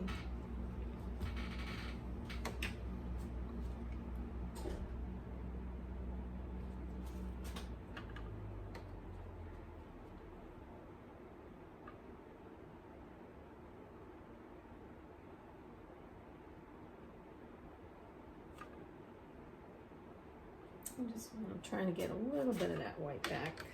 Maybe took a little too much off. I mean, covered it up a little too much. A little better. Okay. So I'm going to stop here. I'm going to go to the beach. I'll be back. Okay, so here is where I am. And I did a few things. I took out some of the color in some of these windows with just a little water and my brush. And this paper lifts very easily, so all I have to do is just swipe it once and the color comes off. So I don't love that about this paper, but it takes a little while to get used to it. Doesn't take to glazing, which means layering color one on top of the other. Doesn't take to that too well. It's almost the type of paper that you have to get it right the first time. It's tougher to work with. So I just took some color off, making it look like it's there's light shining on it. So I'm not sure if that's effective. I'll keep looking at it and see if that's working. I fixed this a little bit. There was something wrong with the way I did this. I didn't realize this came into the building. I thought it was on the side of the building. So I, again, just took my brush and I drew in where I wanted that little roof thing to go. And then I took it off with my brush. Came off really easily, so no problem fixing things, that's for sure. Don't always like that though. It's much harder. Okay, so my next thing is to put this roof. There's a roof back here. There's another building back here, and it's kind of important because when I was looking at my picture in the house, I do that. I take my picture in and I look at it kind of all night long and walk by it and look and see if something's wrong. And because this wasn't done, the connection between this dark and this dark is really important, because otherwise you have this kind of gully here with no connection. And once I connect that shape, these two shapes, that's going to really bring it together, I think. So this is really important over here, even though it seems like such a little puny thing. So I'm going to put that roof in, and I'm sure that that's going to look different once I do. So let's see. It's a gray.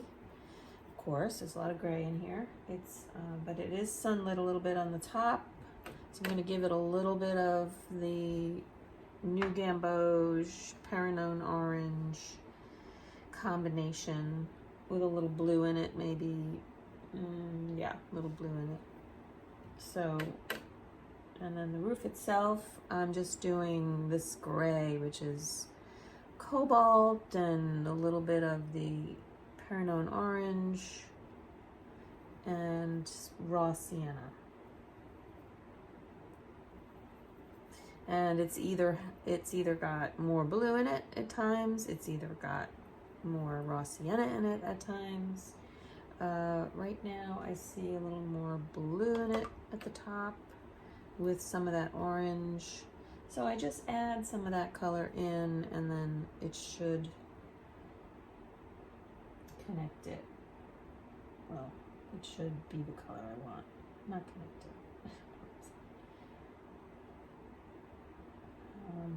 But it's dark enough. It's darker, so there is some dark towards the bottom. I can put in a little bit of burnt sienna to darken that, and ultramarine blue, and that'll darken it, but it does need,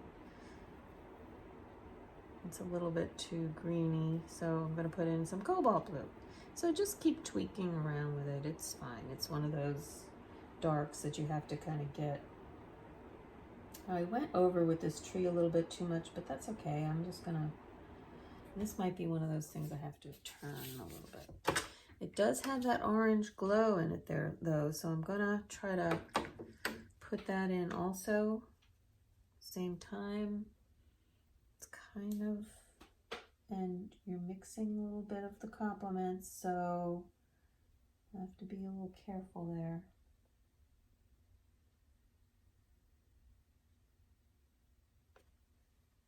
It's such a small space, it's a little difficult to work with.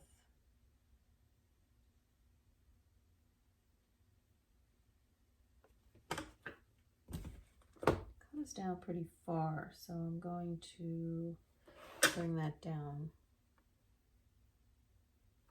Okay, that's getting dark enough. There is a little glow on the edge of the building, and it just happened to be there. Happened to work out there. I'm gonna leave that alone. I don't want that to go away. And then just a lighter blue at the top. Some of that orange should make it look like it's glowing a little bit.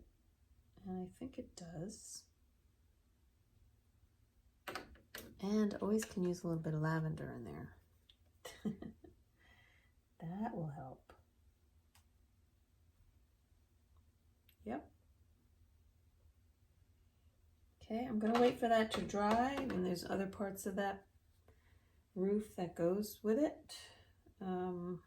I can do this bottom part that's kind of the same colors. Looks like it has a little more raw sienna in it.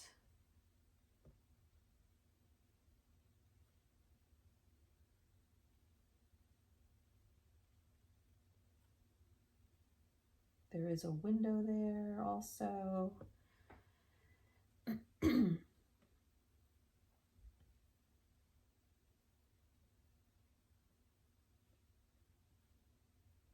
And it just connects with the grass here at the bottom.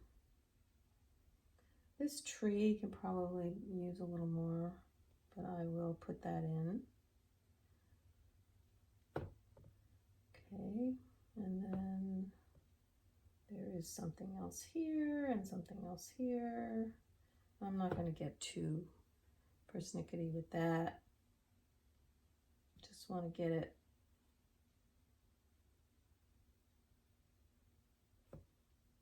so it looks like that's glowing a little bit, which I think it is. It does look like it.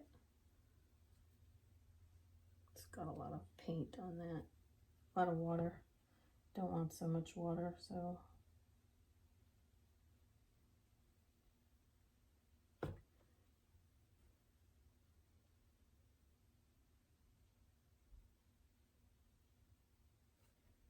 Okay, good enough. Good enough for now. This orange might be a little too bright. I might lighten that up just a tinge when that dries. Now it looks more connected. This might be a little darker than I want, but let's see what it looks like when it dries. I touch it a little bit. Don't want to touch it too much. Yeah, that lightened it just a bit. It will lighten up as it dries. That is connecting those shapes, and that's much better. I worked on this a little bit. I just kind of softened the top of the roof, and I added a little orange glow there. And so now I'm going to work around the sun coming through the trees. Probably the hardest part of the painting, because that's really where your eye's going to go, and I want it to look good. So this part is nice because it leads your eye up into this area, and then you kind of come around.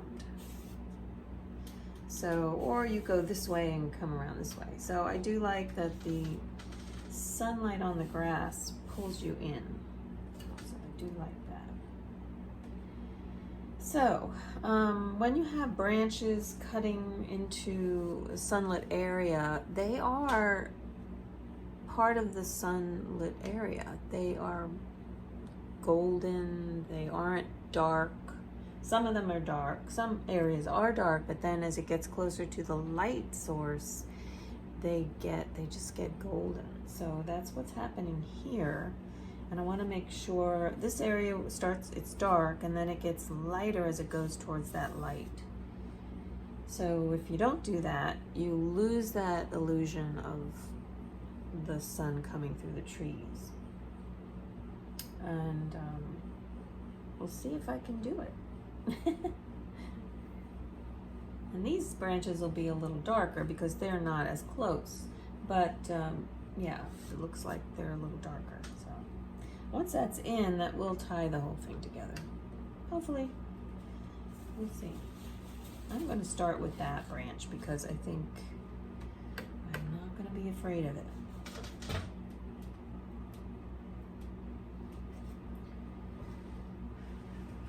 It's an orangey color, however, it's more of a blue. So I'm going to pull some of this stuff together here. I think that will work in my favor. It's just the blues, grays I was using with the orange. I'll put more blue in there. Comes out to more violet-y, but it's really got more. Really hard to tell what it is. It's more looks more green to me, but it's cerulean blue. I put a little more raw sienna into that, and I think that's sort of what it is. It's going to be hard to see this as I paint because it's over here and I'm not lefty, so you're not going to be able to see it as much. Maybe if I come over here. Okay, so I've drawn the branch in, so I do have that, and I don't like that too much, so I'm going to add a little more raw sienna to that. I feel like it's more orangey.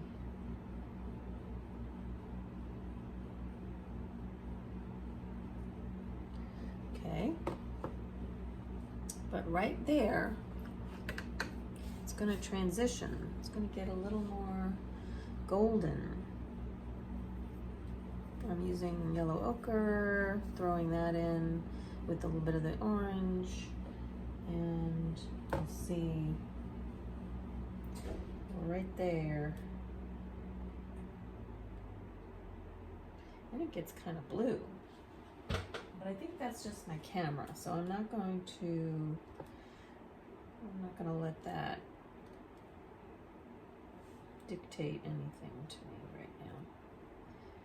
Okay, see how that works, see how that is orange, makes that look like it's glowing from the sun. Okay, the next branch cuts across there.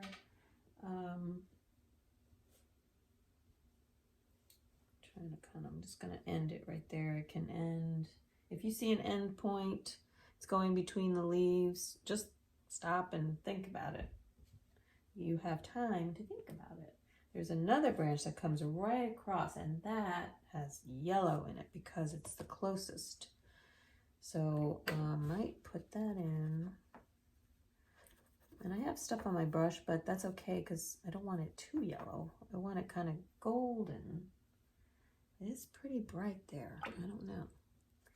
You can try it first. You can always darken it. It's got some beautiful, comes right up into here. I might have mistaken this branch for that. Now I made it too thick, so I'm gonna take it off. Yeah, I mistook this branch for that branch, but that's okay. I'll just do another branch because it's coming out from here. I just added a branch, so that's fine. No biggie. I'm gonna do another one right here. I'll do this first to connect it to see where it's gonna go. It's got a little break in it from a, we're heading towards the sun.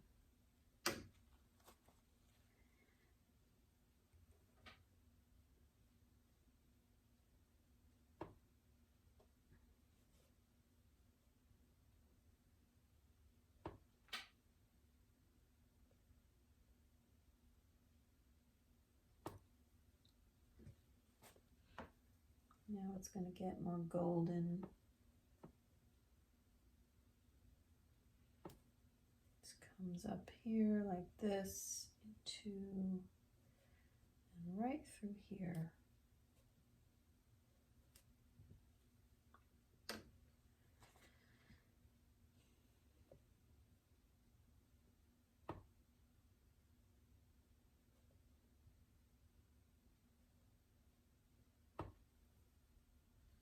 Kind of cuts right down into the sun, then it kind of disappears. So I'm going to soften it around there, make it disappear.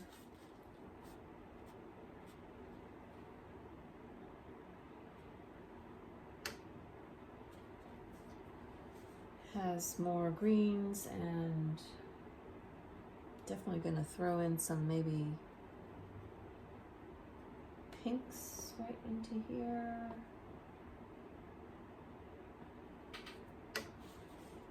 Bright yellow, throw that into there, right there.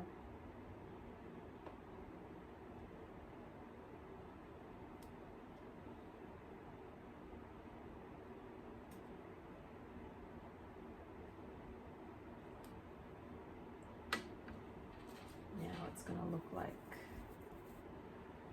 sun. So you have leaves. It's pretty.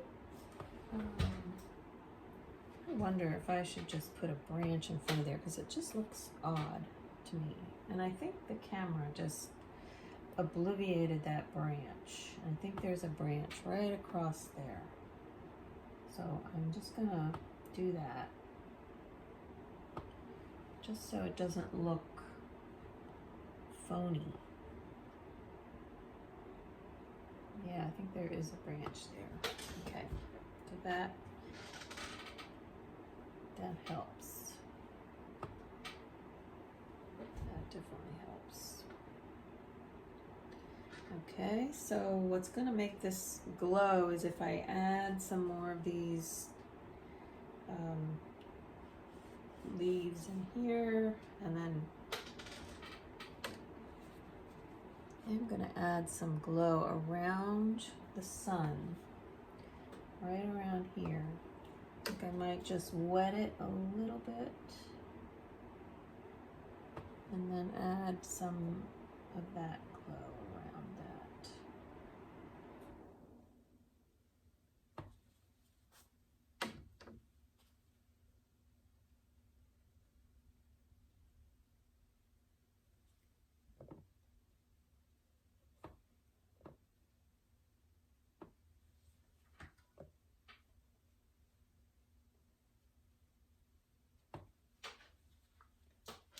Okay.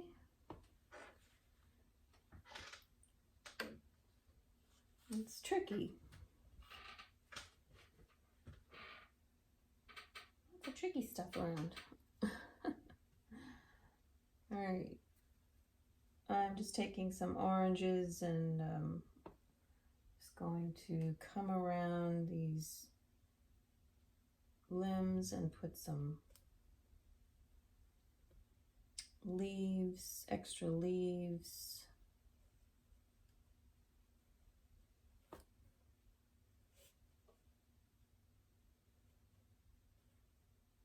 I will be putting some green on it, so I'm closing up that circle a little too much, so that's all right.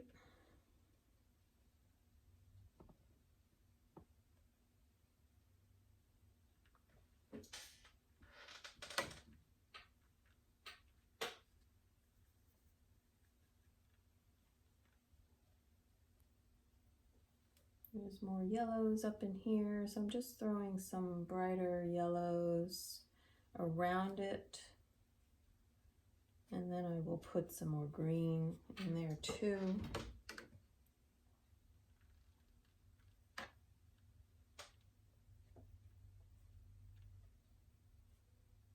And this all down here is got more yellow in it.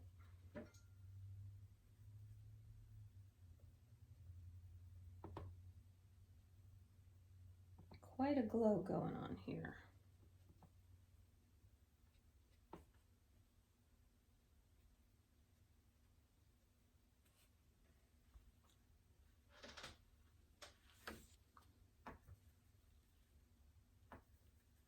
Matter of fact, the more I look at it, the more this has a little brighter glow.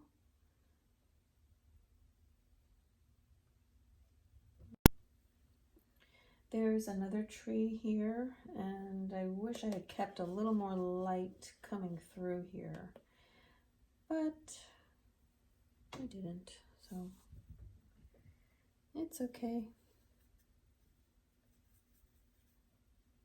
And I'm going to make that a little more orangey also because there is light coming through there, and it has another orange kind of glow to it. It has more of a yellow glow on the bottom, so I'm gonna do that.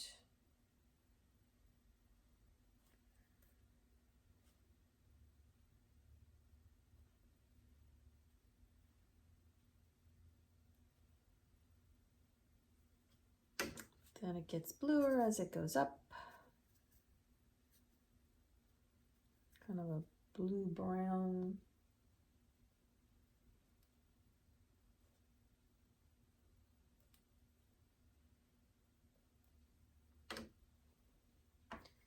Golden. It's a little tricky colors here.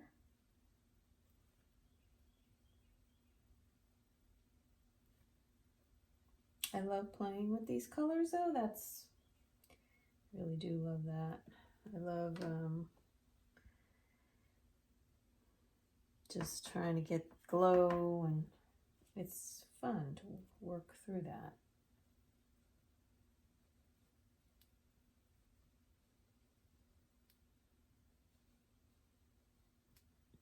See, it has multiple branches coming from the base, the trunk. Gets bluer on this one side as it comes into the shade on that side. So shady. It's shady over here.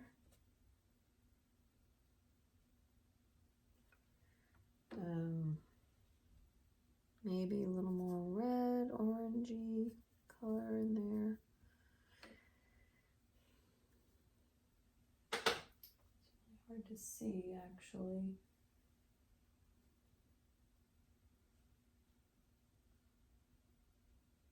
I don't want it to look too orangey though, so going back to this.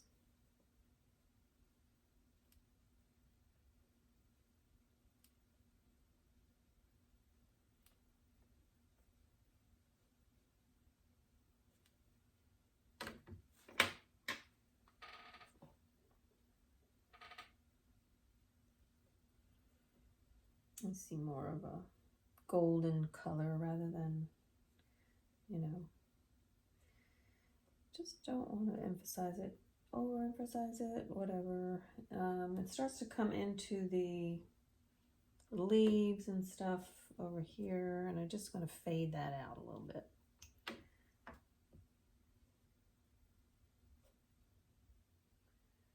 There's another branch that comes out. I'm just going to pull that out.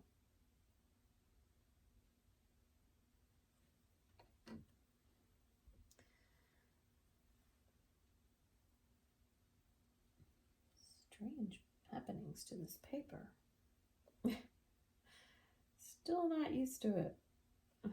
It's very strange.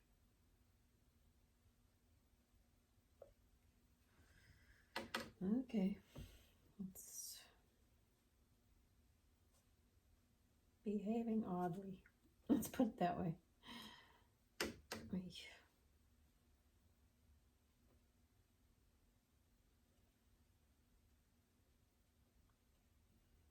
I'm going to mix up a violet. I feel a violet coming on.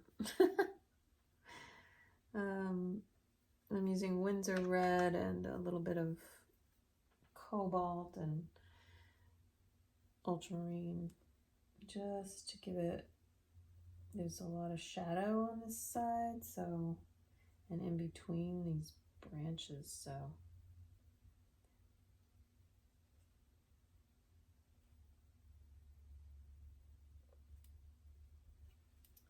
Just I don't like how it's, okay. I don't like how it's looking. I think I'll just cover it with branches.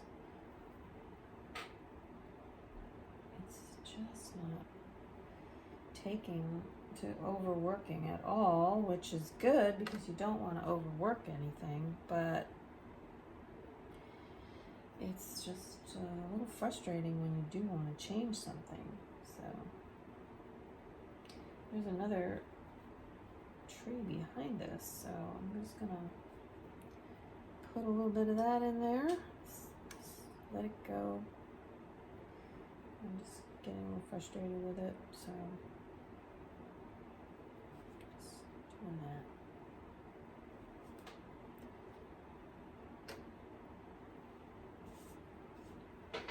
Okay.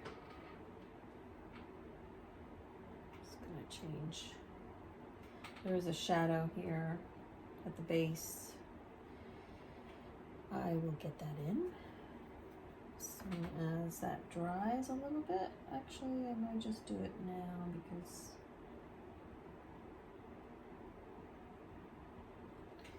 it's best to let it blend into each other, so I'm just gonna do it here.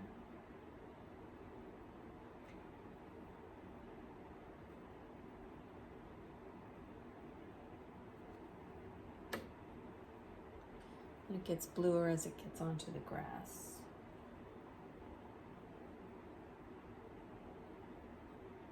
Okay, so that's part of all these shadows is the tree trunks.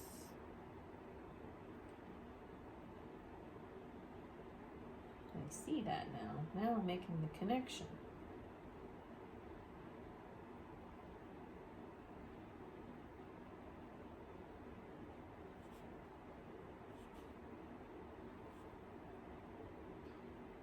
Okay. See.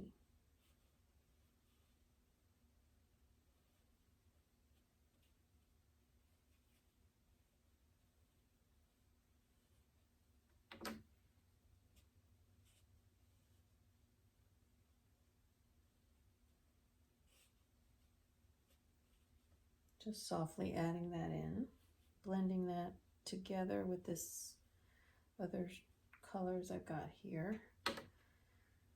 All right, so I'm gonna try to take care of this a little more, but I'm gonna wait till it dries to do that because it's frustrating me a little bit.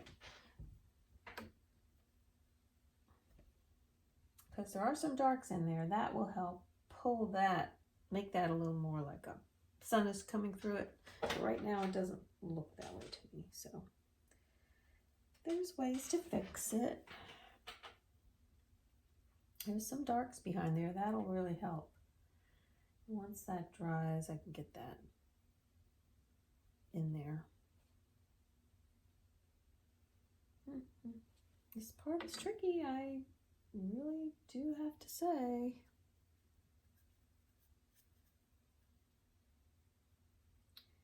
There's another couple branches in here from this tree, or trunks here.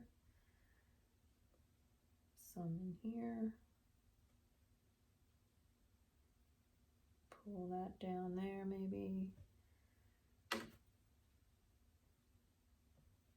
kind of a lot going on in there, but I don't want to overdo that because that's really not focal point.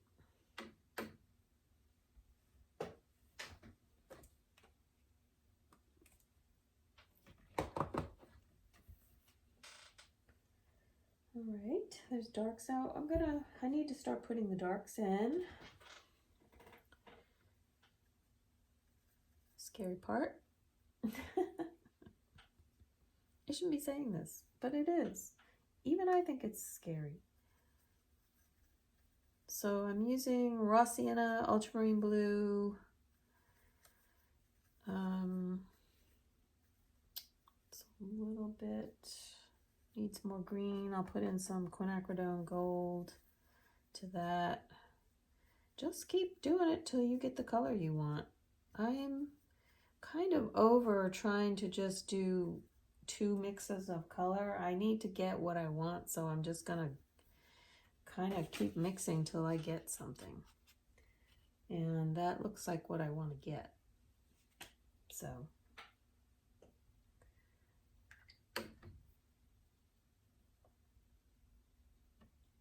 works doing it that way.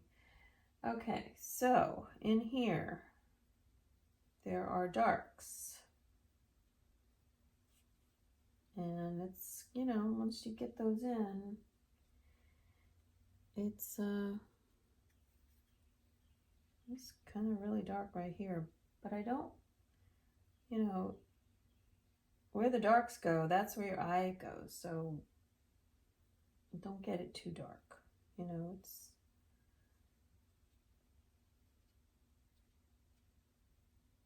there's like just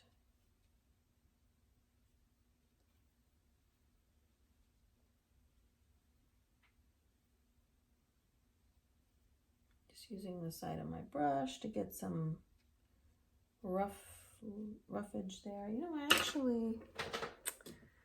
I got these new brushes and they're kind of scumbly looking things, and I think that might work kind of well right here. If not, well, it's really not doing anything because it's not that wet. I'm a little scared to use it. Yeah, I don't know if that's gonna help because it's too grassy looking, so I think not. Okay, I'll use that. will not. Best to just use the side of your brush. Okay, there's some more stuff here, but that's next to my tree, so I want to be careful there.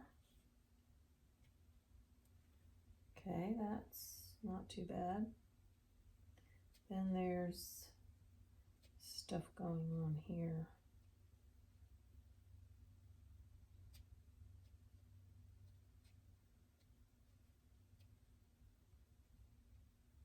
Okay, then it starts to get golden again. So you don't want to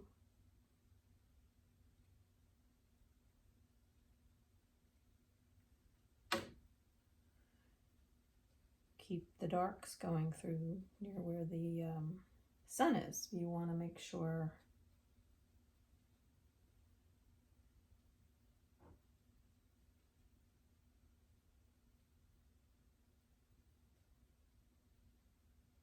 I have to stop talking because I can't concentrate. Sorry. Just adding some blues. I see blues back in here. I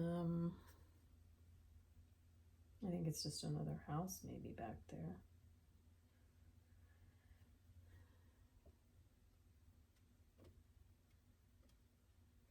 Once you get your darks in, you have to be careful. You can't take them off. They just don't want to come off. And so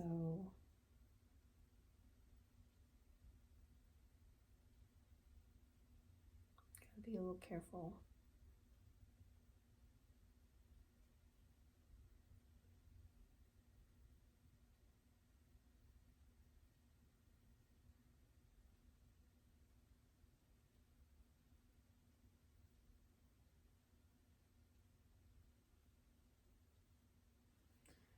I'm trying to be careful, but I don't know.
Down here's more darks.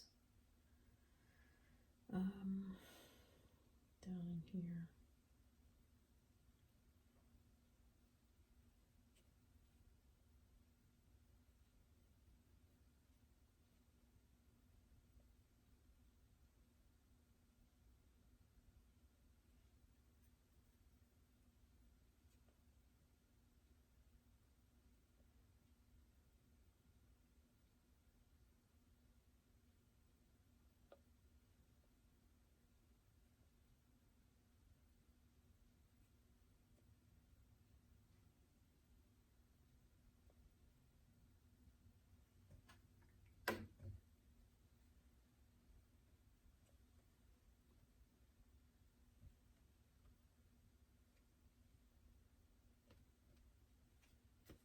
have to hold it back.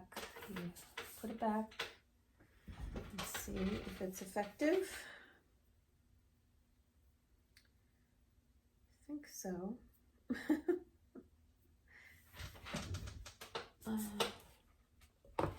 You don't want to overwork it. You just want to get the general feel of it. You could go crazy.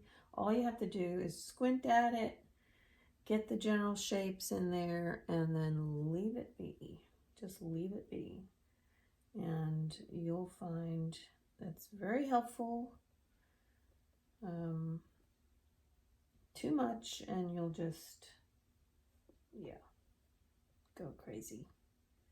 So this is shadowed here. I'm going to put in more green, get this shadowy area here. Grass.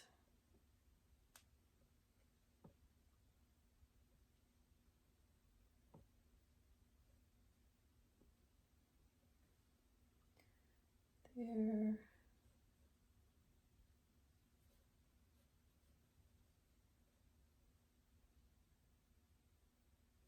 Okay. That.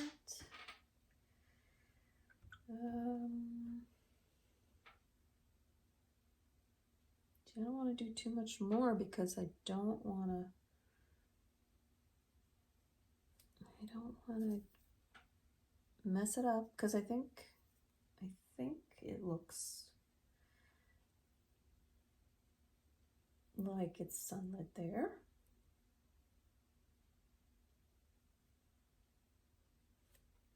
I think so. If not, let me know. Put it in the comment section. That will help me.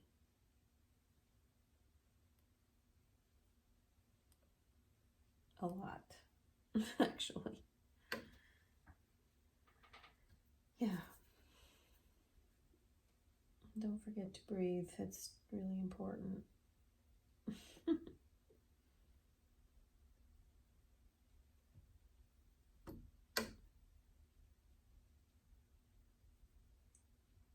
You can mix up your picture if you don't breathe. You really can.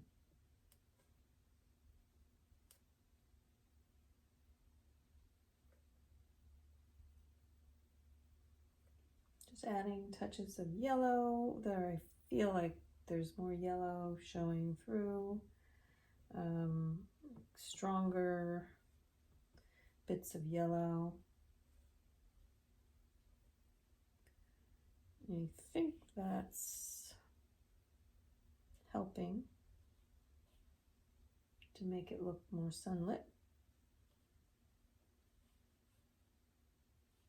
It's early morning sun, so it has a softer look.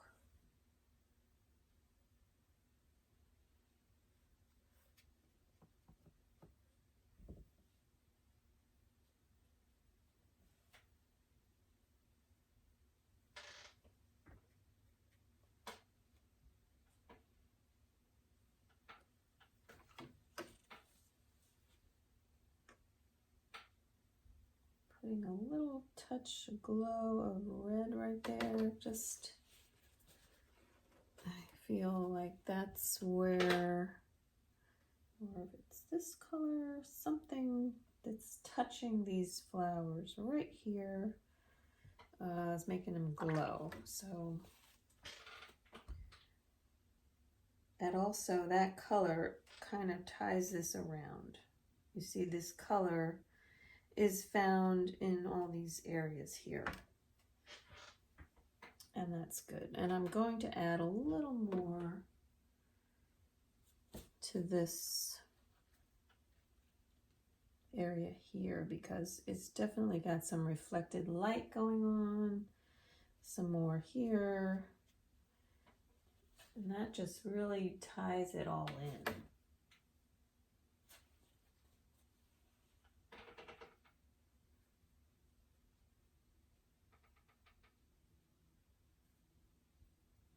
also just helps to have everything else make sense.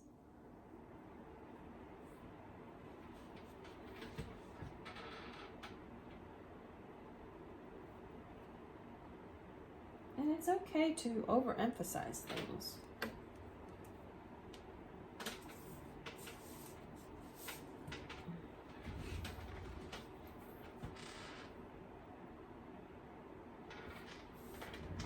Just holding it back.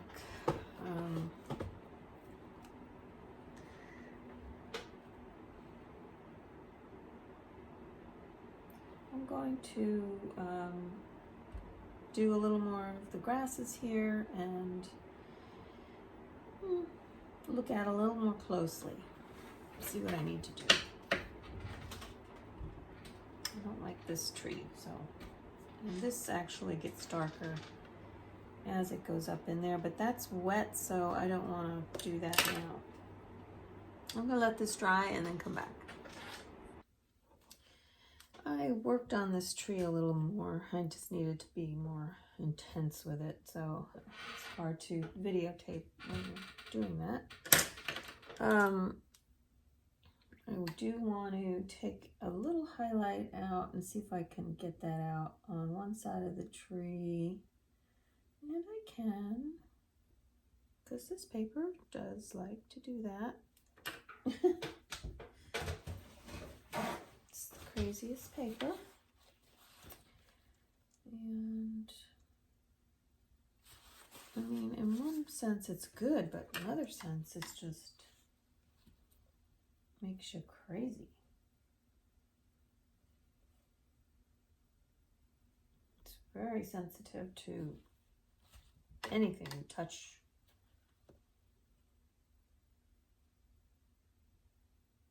So, anyway,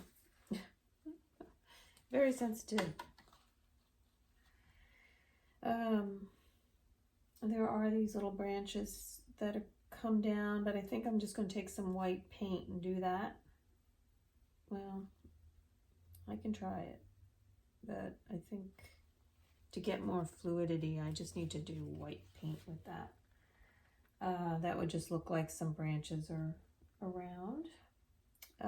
There are some, branches and limbs through here, but I don't want to do too much because I don't want it to look overdone.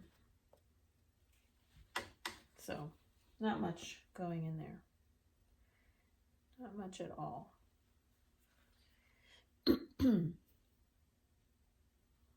little bit in here.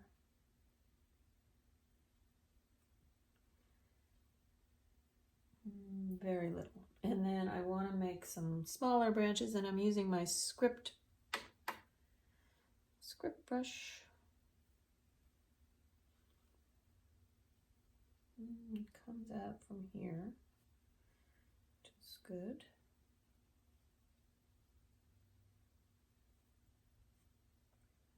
And it should be a little lighter.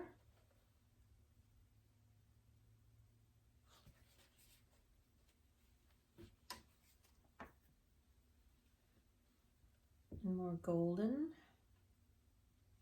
It comes up here too, so there are some that are more golden.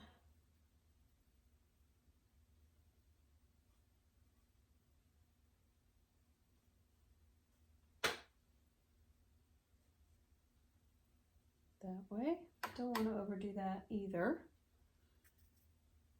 And these get a little bluer as you come up here.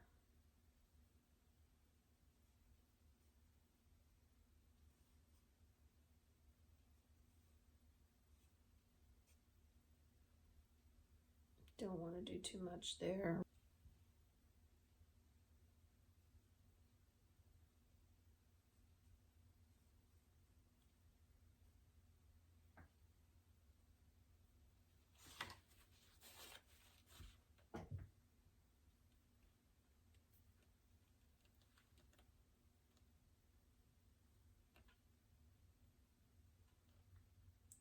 think that's all I want to do there. Got that. Do want to scrub a little bit more over here and let that sun really come out there, and maybe here.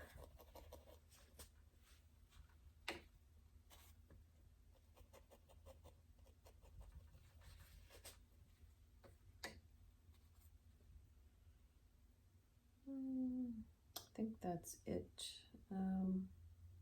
Yeah, just scrubbing a little bit of light coming through some of these parts of the trees. Not too much, just a hint. Just a hint. And this right here is lighter. Also, get that to be a little lighter. That's where I messed up a little bit.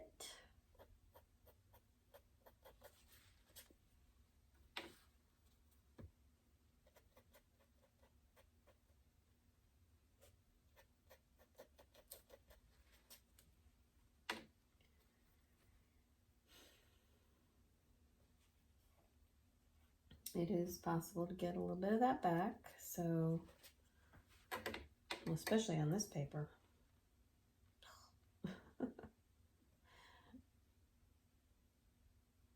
If you want a challenge, get the Saunders paper. Otherwise, I use Arches, which hasn't been performing that well for me, so that's why I switched a little bit, because they were having a sizing issue. And I noticed that a lot when I was painting. It would be blotchy, and I didn't like that too much. And so when you switch papers, you know, it's just a little more challenging. It's got some, I ended up putting my hand in that. You see all the problems that arise? Okay, that helps. I want to get a little more wispy there on the ends. I wanted to put a little more interest on the ends of this tree. So I'm just putting a few more branches and stuff that stick out. That's all.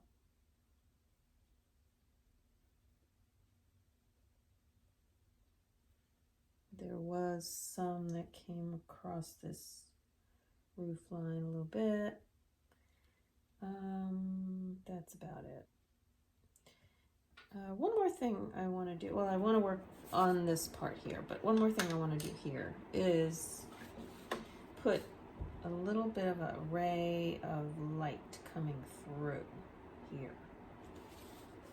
It's a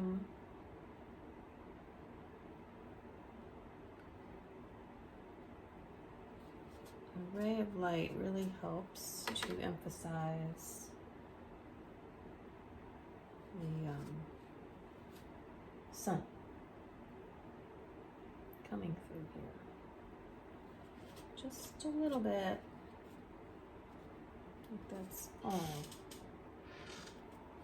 And that's where it's kind of striking here, see?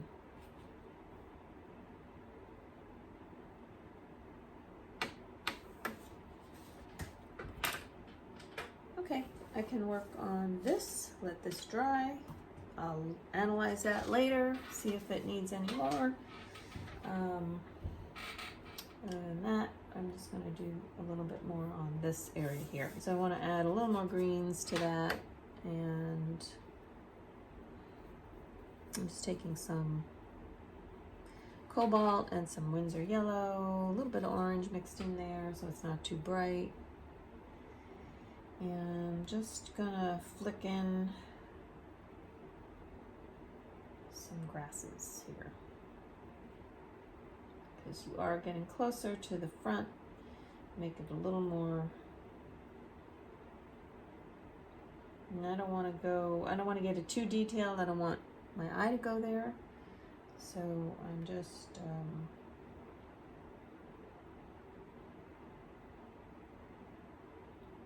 doing it lightly, just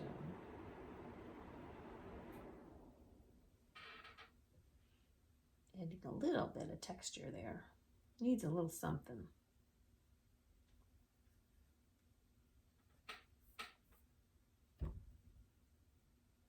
But again, don't want to overdo it. Don't want too much emphasis. So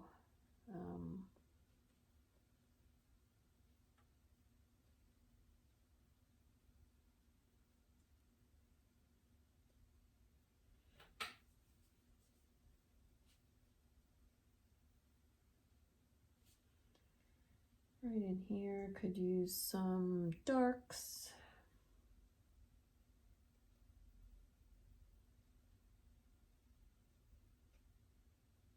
Not too much.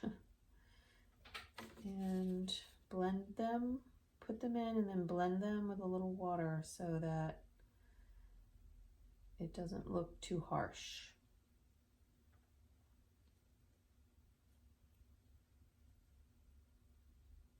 There's just some stuff in the grass.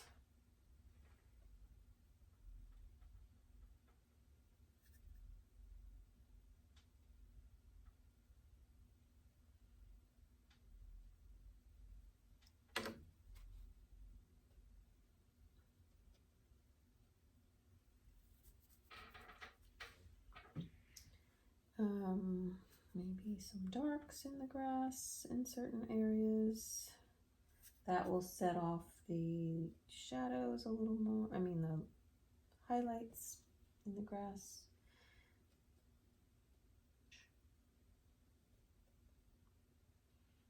Again.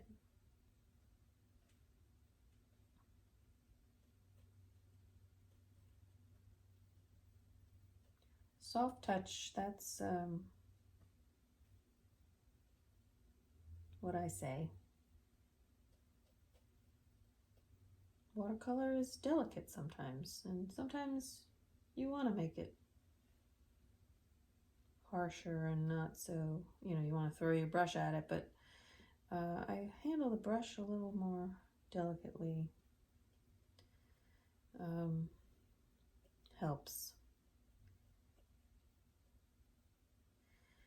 Let's see.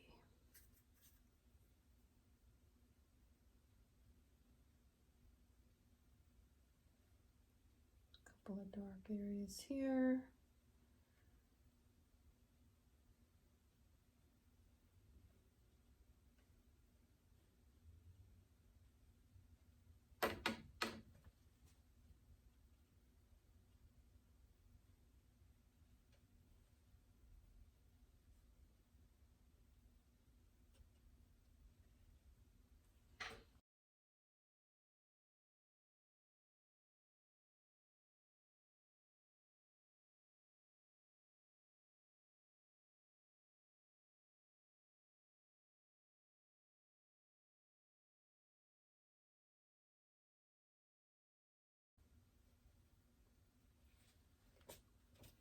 Shadows get a little soft, not shadows, the sunlight gets a little softer as it goes through the grass up here. It's a little stronger, closer to where it is. So that's what I was just softening in here a little bit,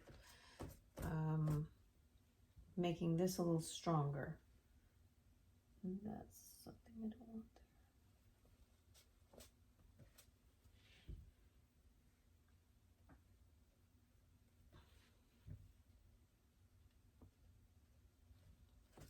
I was also trying to take away some of the hard edges in the grass, but overall, it's when you look at it from a distance, whether it's going to look good or not. That's what counts. Big time. So that's what you want.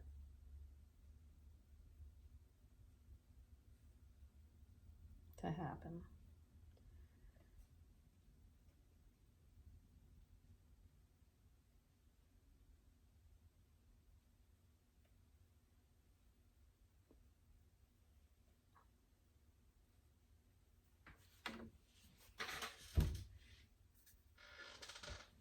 some areas you can do darker and just a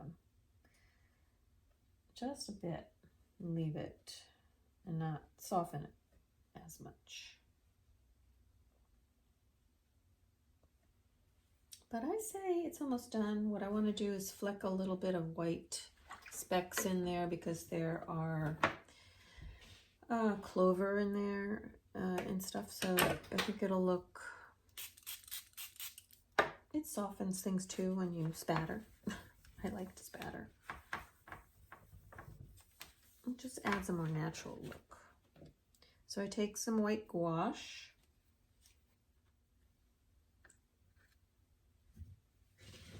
and I want to cover my painting where I don't want it to go.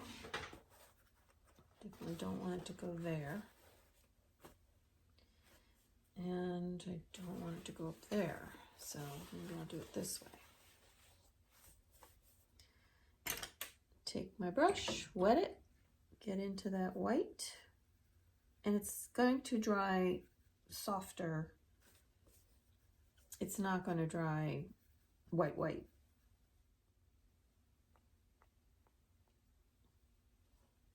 And you'll see that. And you can blot it if you don't like it and get it off of there. And make sure you turn your hand around different directions so it's not all spattered in one place. And take the paper off and see if you like it. I kind of like that.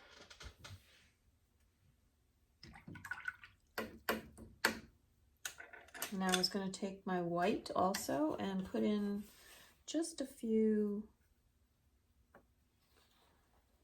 It's very, very faint, and I'm not even sure it's gonna, I'm gonna add some color to it. You can add color to your gouache, and there's just some areas of branches in here, which I think would be interesting to put in. That's all for there. And if there's any areas of gouache you think you might want to, no, that was supposed to be a little more white. Anything else that needs fixing, you can do that. Actually, these windows don't, I guess I'm not going to really.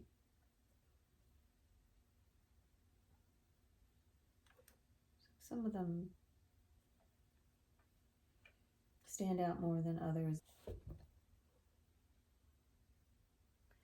Like I say, this isn't going to dry white, so I don't have to worry about it being too harsh because it'll start to fade. It really will. I don't want to overdo it though because I don't want it to look too overworked. And I do see some more areas I might want to do it. And I'm just loosely doing it. I don't want to be persnickety. So, oops, that got too globby. There's just some emphasis on there's some stuff going on that little area here. I think that gives it a looser look. I hate when it's too tight looking. Don't like that look too much.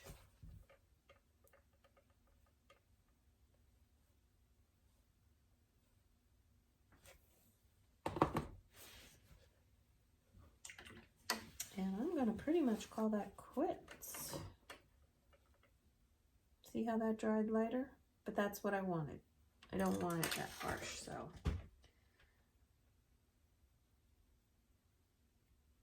It'll dry and I'll put up the picture of it.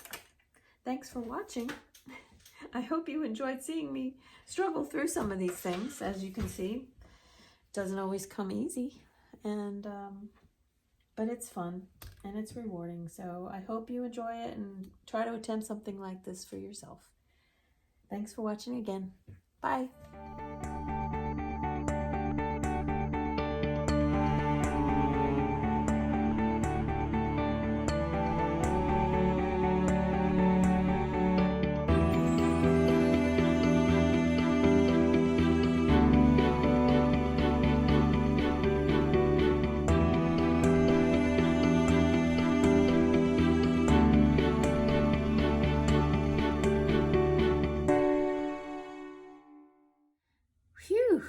It's time to take a break and breathe.